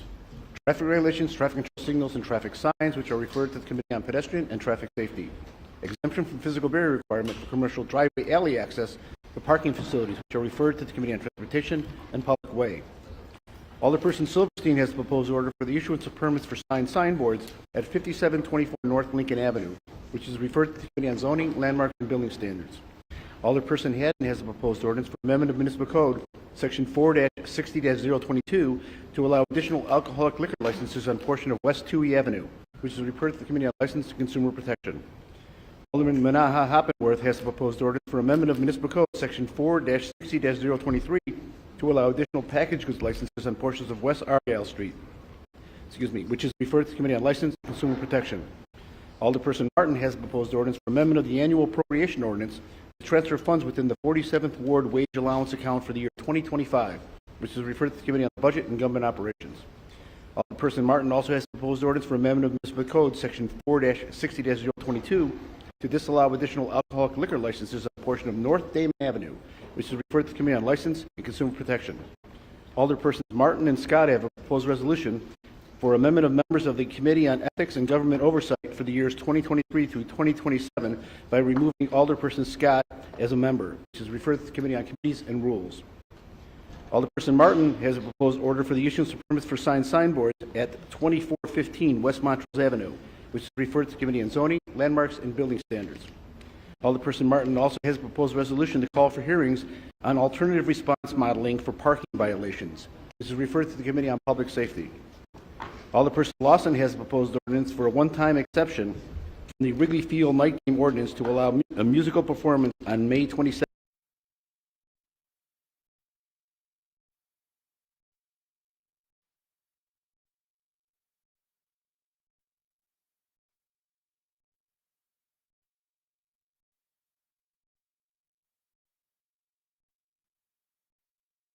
Consumer Protection. Two committees have been called, the Committee on License and the Committee on Rules. The matter is referred to the Committee on Committees and Rules. Alderperson Riley also has proposed ordinance for amendment of Municipal Code, Section 2-8-080, requiring Chicago Transit Authority President or Executive Director nominees to provide testimony before the Committee on Transportation and Public Way 15 days prior to appointment, which is referred to the Committee on Transportation and Public Way. Alderperson Riley also has a proposed ordinance for amendment of the annual appropriation ordinance to transfer funds within the 42nd Ward wage allowance account for the year 2025, which is referred to the Committee on the Budget and Government Operations. Alderperson Riley also has a proposed ordinance for amendment of Municipal Code Title IV by modifying Section 4-4-331 to prohibit cannabinoid hemp products within city and Section 4-64-515 to prohibit issuance of new retail tobacco dealer licenses within Midway residential area, which is referred to the Committee on License and Consumer Protection. Two committees called, the Committee on License and the Committee on Rules. The matter is referred to the Committee on Committees and Rules. Alderperson Riley also has a proposed ordinance for amendment of Municipal Code Title 17 by modifying various sections and adding a new section, 14-14-06016F, establishing permitting requirements for definition of intoxicating hemp retailers, which is referred to the Committee on Zoning, Landmarks, and Building Standards. Two committees having been called, the Committee on Zoning, Landmarks, and Building Standards, and the Committee on Committees and Rules. The matter is referred to the Committee on Committees and Rules. Alderperson Napolitano has the proposed ordinance for honorary street designation as Allen J. Farrick Way, which is referred to the Committee on Transportation and Public Way. Alderperson Vasquez has a proposed ordinance for amendment of the annual appropriation ordinance to transfer funds within the Committee on Immigrant and Refugee Rights for the year 2025, which is referred to the Committee on the Budget and Government Operations. Alderpersons Nugent and Harris have a proposed ordinance for amendment of Municipal Code, Section 18-29-603.3.6, requiring trapping of water mains to perform only by Department of Water Management or contracted licensed plumbers, which is referred to the Committee on Zoning, Landmarks, and Building Standards. Alderman Sposato has a proposed ordinance for amendment of the annual appropriation ordinance to transfer funds within the 38th Ward wage allowance account for the year 2025, which is referred to the Committee on the Budget and Government Operations. Alderperson Villegas has a proposed ordinance for amendment of Municipal Code, Chapter 2-25, by adding a new Article 3, establishing Chicago Center for Business Ownership Succession and Employee Ownership, which is referred to the Committee on Economic, Capital, and Technology Development. Alderpersons Villegas, Vasquez, and Haddon have a proposed ordinance authorizing the creation of the Chicago Social Housing Corporation to enhance affordable housing options in the City of Chicago, which is referred to the Committee on Finance. Two committees having been called, the Committee on Finance and the Committee on Housing. The matter is referred to the Committee on Committees and Rules.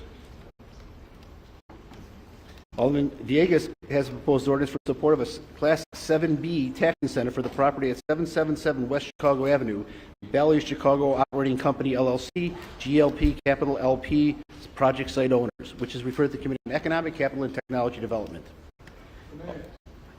Two committees have been called, the Committee on Economic and Capital Development and the Committee on Finance. The matter is referred to the Committee on Committees and Rules.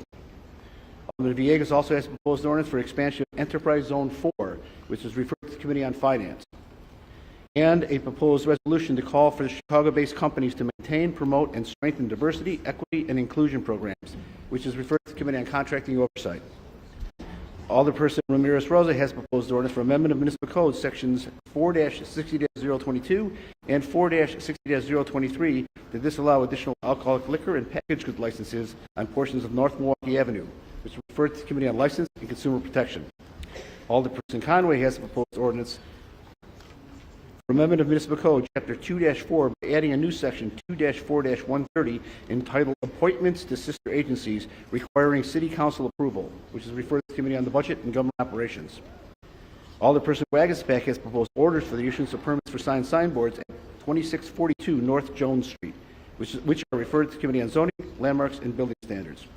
Alderperson Wagasback and Alderperson Silverstein have a proposed ordinance for amendment of municipal code section 2-156-080 prohibiting mayor and executive officials from serving as employee or contractor of any city agency, sister agency, which is referred to the Committee on Ethics and Government Oversight. Two committees have been called, the Committee on Ethics and the Committee on Rules. The matter is referred to the Committee on Committees and Rules. Alderman Telefiero has proposed ordinance for an annual appropriation ordinance, amendment of the annual appropriation ordinance to transfer funds within the 29th Ward Wage Allowance Aldermanic Expense Account for the year 2025, which is referred to the Committee on the Budget and Government Operations. Alderperson Irvin has proposed ordinance for amendment of municipal code sections 4-60-022 and 4-60-023 to disallow additional alcoholic liquor and packaged goods licenses on portions of South Oakley Avenue, which is referred to the Committee on License and Consumer Protection. Alderperson Burnett has proposed orders for the issuance of permits for signboards at various locations, which are referred to the Committee on Zoning, Landmarks, and Building Standards. Alderman Fuentes has a proposed ordinance for amendment of the annual appropriation ordinance to transfer funds within the 26th Ward Wage Allowance Account for the year 2025, which is referred to the Committee on the Budget and Government Operations. Alderperson Mosley has a proposed ordinance for amendment of Municipal Code Title V by adding a new chapter 5-25 prohibiting prohibition of leasee licensing to another tenant for operation of grocery, pharmacy, or drugstore, which is referred to the Committee on Housing and Real Estate. Alderperson Lee has a proposed order for the issuance of permits for signboards at 320 West 35th Street, which is referred to the Committee on Zoning, Landmarks, and Building Standards. Alderperson Beal has a proposed ordinance for amendment of the annual appropriation ordinance to transfer funds within the 9th Ward Aldermanic Expense Wage Allowance account for the year 2024. Which is referred to the Committee on the Budget and Government Operations. Alderperson Beal and others have a proposed resolution to call for hearings to investigate the impacts of the recent credit downgrade to the city's finances and borrowing costs, which is referred to the Committee on Finance. Alderperson Beal also has a proposed ordinance for amendment of Municipal Code, Section 4-4-331, to prohibit cannabinoid hemp products within Pullman-Roseland area, which is referred to the Committee on License and Consumer Protection. Two committees have been called, the Committee on License and the Committee on Rules. The matter is referred to the Committee on Committees and Rules. Alderperson Laspada has a proposed order for the issuance of permits for signboards at 2455 West Fullerton Avenue, which is referred to the Committee on Zoning, Landmarks, and Building Standards.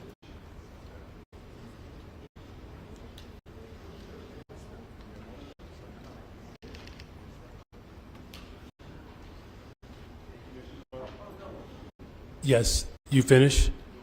I understand. Did you finish all of the? Yeah, very well. The chair recognizes, I think we're missing one. In the meantime, the chair recognizes Alderman Lawson. Thank you, Mr. President. There was one item referred to the 44th Ward. It was referred to the Committee on Zoning. I believe it should have been referred to the Committee on License. And I want to just make that correction before the end of the intros. So that's why I don't want to send it to rules. I think the wrong committee was called. All right, thank you. The clerk will make that correction. Thank you, Mr. That was an error on the clerk's part.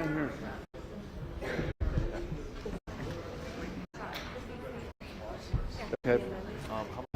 Also, Alderman Burnett has proposed ordinance for amendment of Municipal Code, Chapter 8-16, by adding a new Section 8-16-064 regarding cannabinoid hemp products offenses involving minors, which is referred to the Committee on Health and Human Relations. Two committees called, the Committee on Health and the Committee on Rules. The matter is referred to the Committee on Rules. Your Honor, that concludes the presentation of aldermanic introductions. Thank you. Thank you, Mr. Clerk. For the approval of the journal, Alderman Mitchell. The journals, Alderman Mitchell. Mr. President, I'm not aware of any corrections to the journals from the December 11, 2024 and December 13, 2024 meetings, and move that be approved. Hearing no objection, so ordered. For unfinished business, Alderman Mitchell. I'm aware of two pieces of unfinished business, both of which are filed by Alderman LaSpada, and I defer to him. Very well. The chair then recognizes Alder LaSpada. The first item. Thank you, Mr. President. While I would today defer on bringing forward item SO 2024-00109990, I would ask favorable consideration of SR 2024-00109922, which is a call for the establishment of an interagency working group to assess and redesign speeding enforcement structures and practices. I would move passage of this item by a roll call vote. I appreciate anyone's interest in speaking on this matter, and I would reserve the right to close.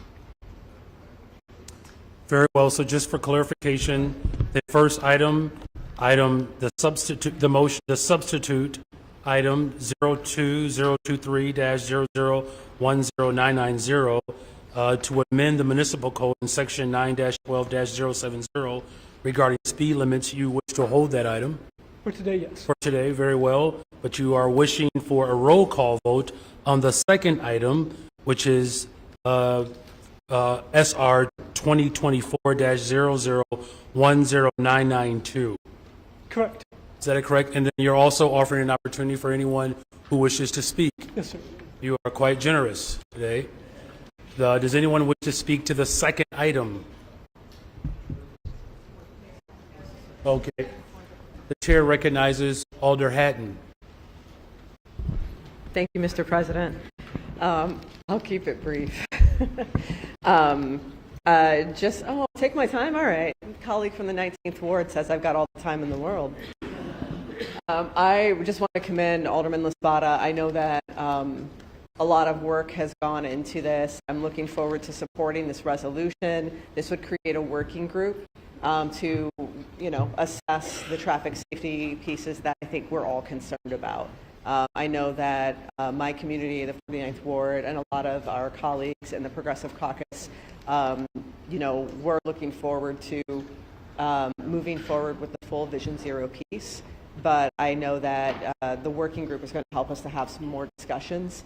And so I appreciate Alderman LaSpada for continuing his work on this effort, and would urge my colleagues to vote in support of the resolution, which just creates our working group, so that we can all continue to fine-tune, improve, and move towards the traffic safety, pedestrian safety issues that Alderman LaSpada and our advocates have tirelessly worked for, so that we can have a safer Chicago for everyone who uses our streets. So thank you, Mr. President.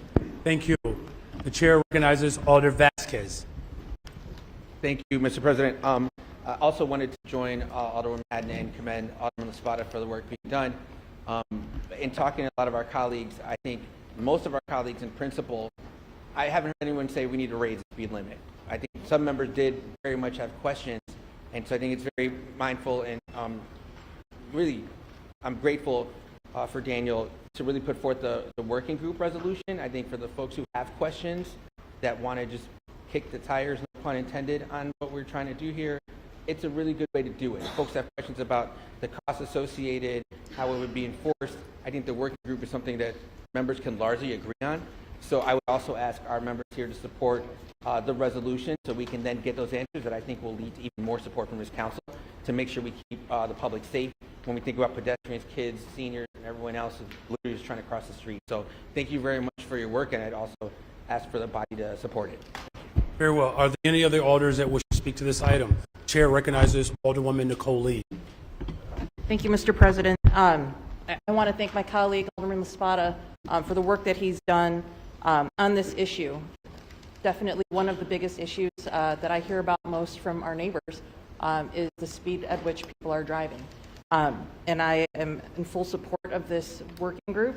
I think that is not only just for our colleagues, but for the people of the city of Chicago, who we owe a very comprehensive and complete plan for considering a change of this nature. So I look forward to actively participating to make sure that we are putting together a plan, that we're asking all of the right questions and ensuring that we're making responsible decisions on behalf of the people of the city of Chicago. So thank you. Thank you. Are there any other alders? The chair recognizes Alderman Irvin.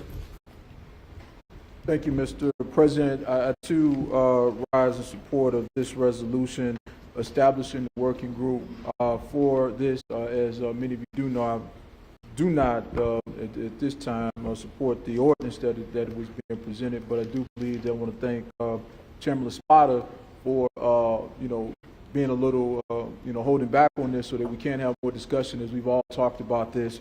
So I do appreciate his diligence in this, and we'll support this resolution as we work through this various issue. Thank you. Very well, thank you. The chair recognizes Alderman Sposato. Mr. President, I too support the idea of working this out. It wasn't something I was able to support. I appreciate your passion, Daniel. The world has gone mad and crazy.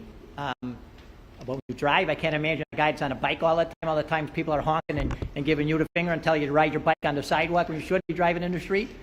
So I welcome the idea to work this out. It's also great to see my colleagues be back on the safety bandwagon and everything. So hopefully we can work on some other things for more safety for the residents of the city of Chicago. But thank you, Mr. President. Very well. All right, finally, then the chair recognizes Alderman Laspada. Thank you, Mr. President. This is one of 3 items that passed through my committee back in October. I am grateful always for the full membership of my committee and to all of you who recognize that as a city, we are not succeeding at keeping our residents safe as they go through the daily rounds of their days. Whether you are walking, biking, driving a car, we know that it is not safe out there. We just passed through another year where 133 Chicagoans died as they were moving around the daily rounds of the city for them. I also want to be clear. We know through the work of CDOT, through the work that other cities have done, that what we have told people is a safe speed to drive is not true. We know that driving 30 miles per hour, enforced at 35 miles per hour, costs people lives. The city's own traffic crash report that just came out confirms that 68% of crashes involve a high rate of speed. That said, I know that there's a lot of justifiable reticence around what this means for enforcement in the city. For far too long, people have seen racial inequities on how citations are issued, on who gets cited, even in communities that are not their own. You deserve a down payment that addresses the anxieties and concerns of your communities, that when we talk about lowering the speed limit, we mean that in a truly equitable and transparent and meaningful way. Whether that looks like directing more of these revenue funds towards improving those intersections, whether it looks like new modes of enforcement that involve more behavior change and education than taking dollars out of Chicagoan pockets, we can and are committed to exploring all of those, to changing how we do enforcement in the city.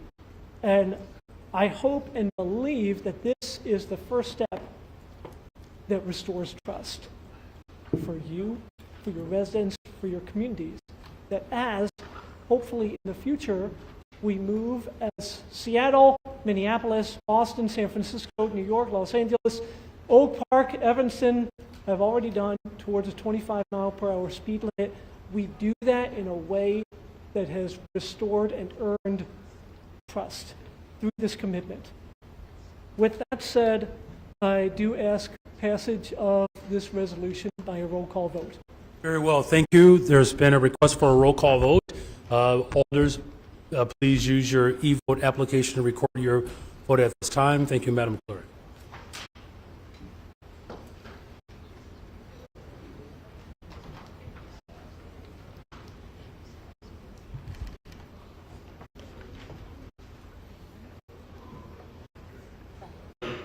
The voting is now open. The voting is now open. Please use the e-device. Hit refresh. The voting is now open.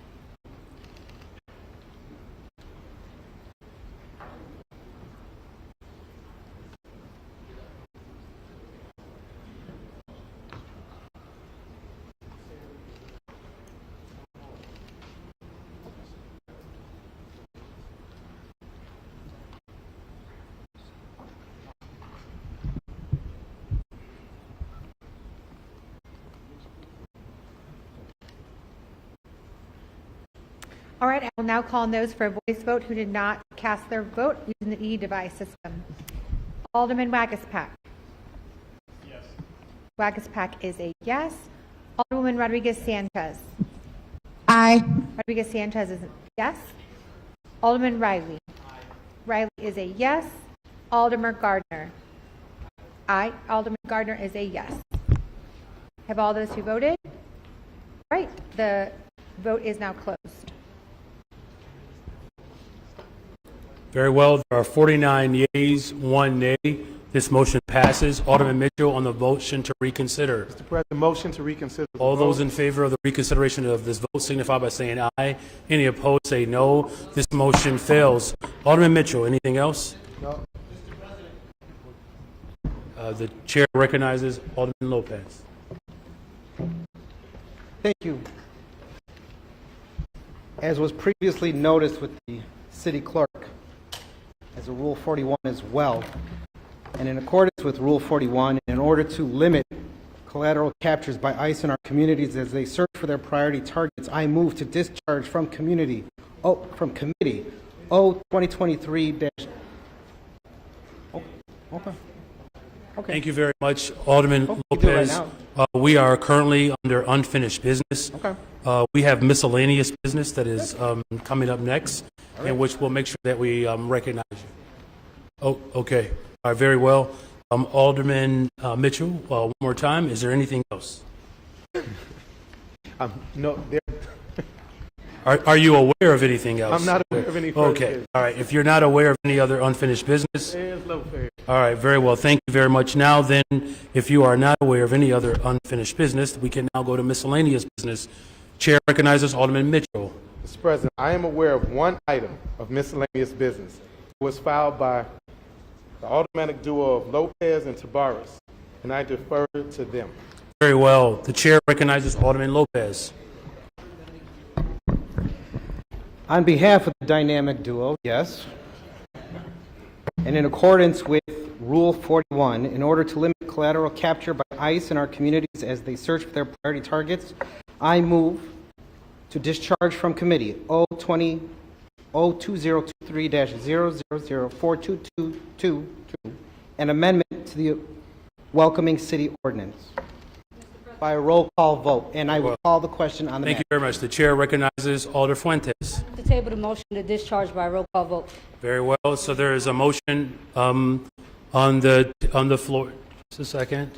There was a motion to discharge an item. There is a subsequent motion to lay that item on the table, which is permitted by our rules. So the motion to lay this item on the table, and you are asking by a roll call vote? That is correct, Mr. Very well. So there's a motion to lay the motion that was previously offered up by Alderman Lopez. There was a motion to lay that item on the table. So if you vote no, you wish to proceed with the initial motion to discharge. If you vote yes to lay this item on the table, you wish not to vote on the discharging of the item. So a no vote means you wish to return back to the initial motion to discharge this item. If you vote yes, you wish not to take up this item through the motion to discharge. Madam Clerk, yes, please use your e-vote applications to record your vote at this time. Thank you, Madam Clerk.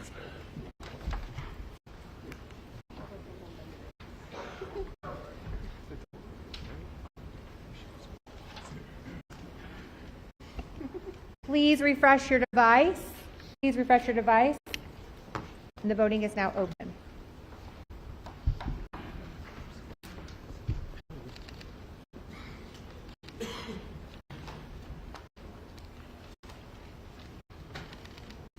Yeah.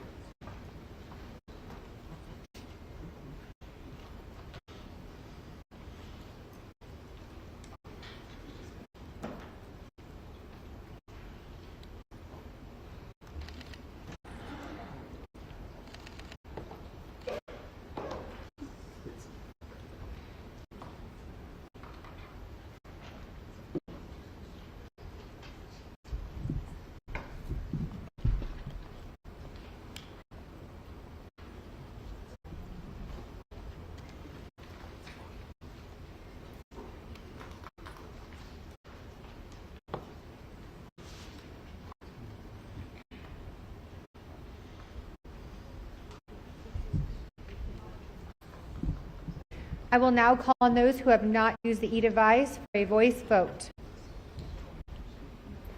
Alderman O'Shea. Alderman O'Shea is a yes. Alderman Mosley. Not present. Alderman Burnett. Burnett is a yes. Alderwoman Rodriguez Sanchez. Aye. Rodriguez Sanchez is a yes. All have voted. The voting is now closed.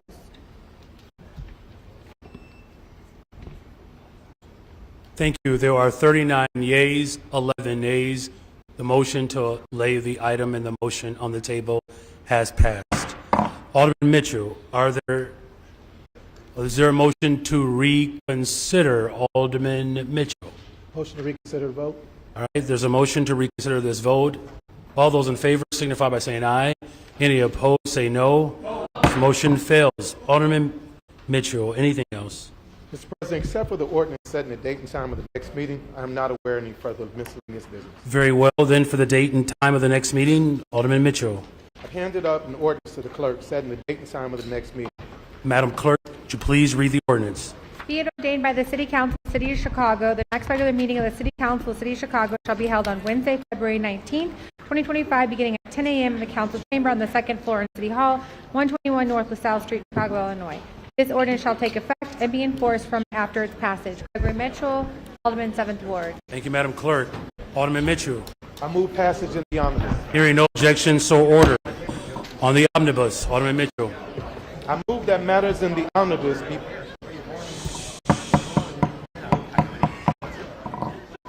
I move that matters in the omnibus be passed by the first most favorable roll call vote by the Committee on Finance in the unsuccessful motion to reconsider.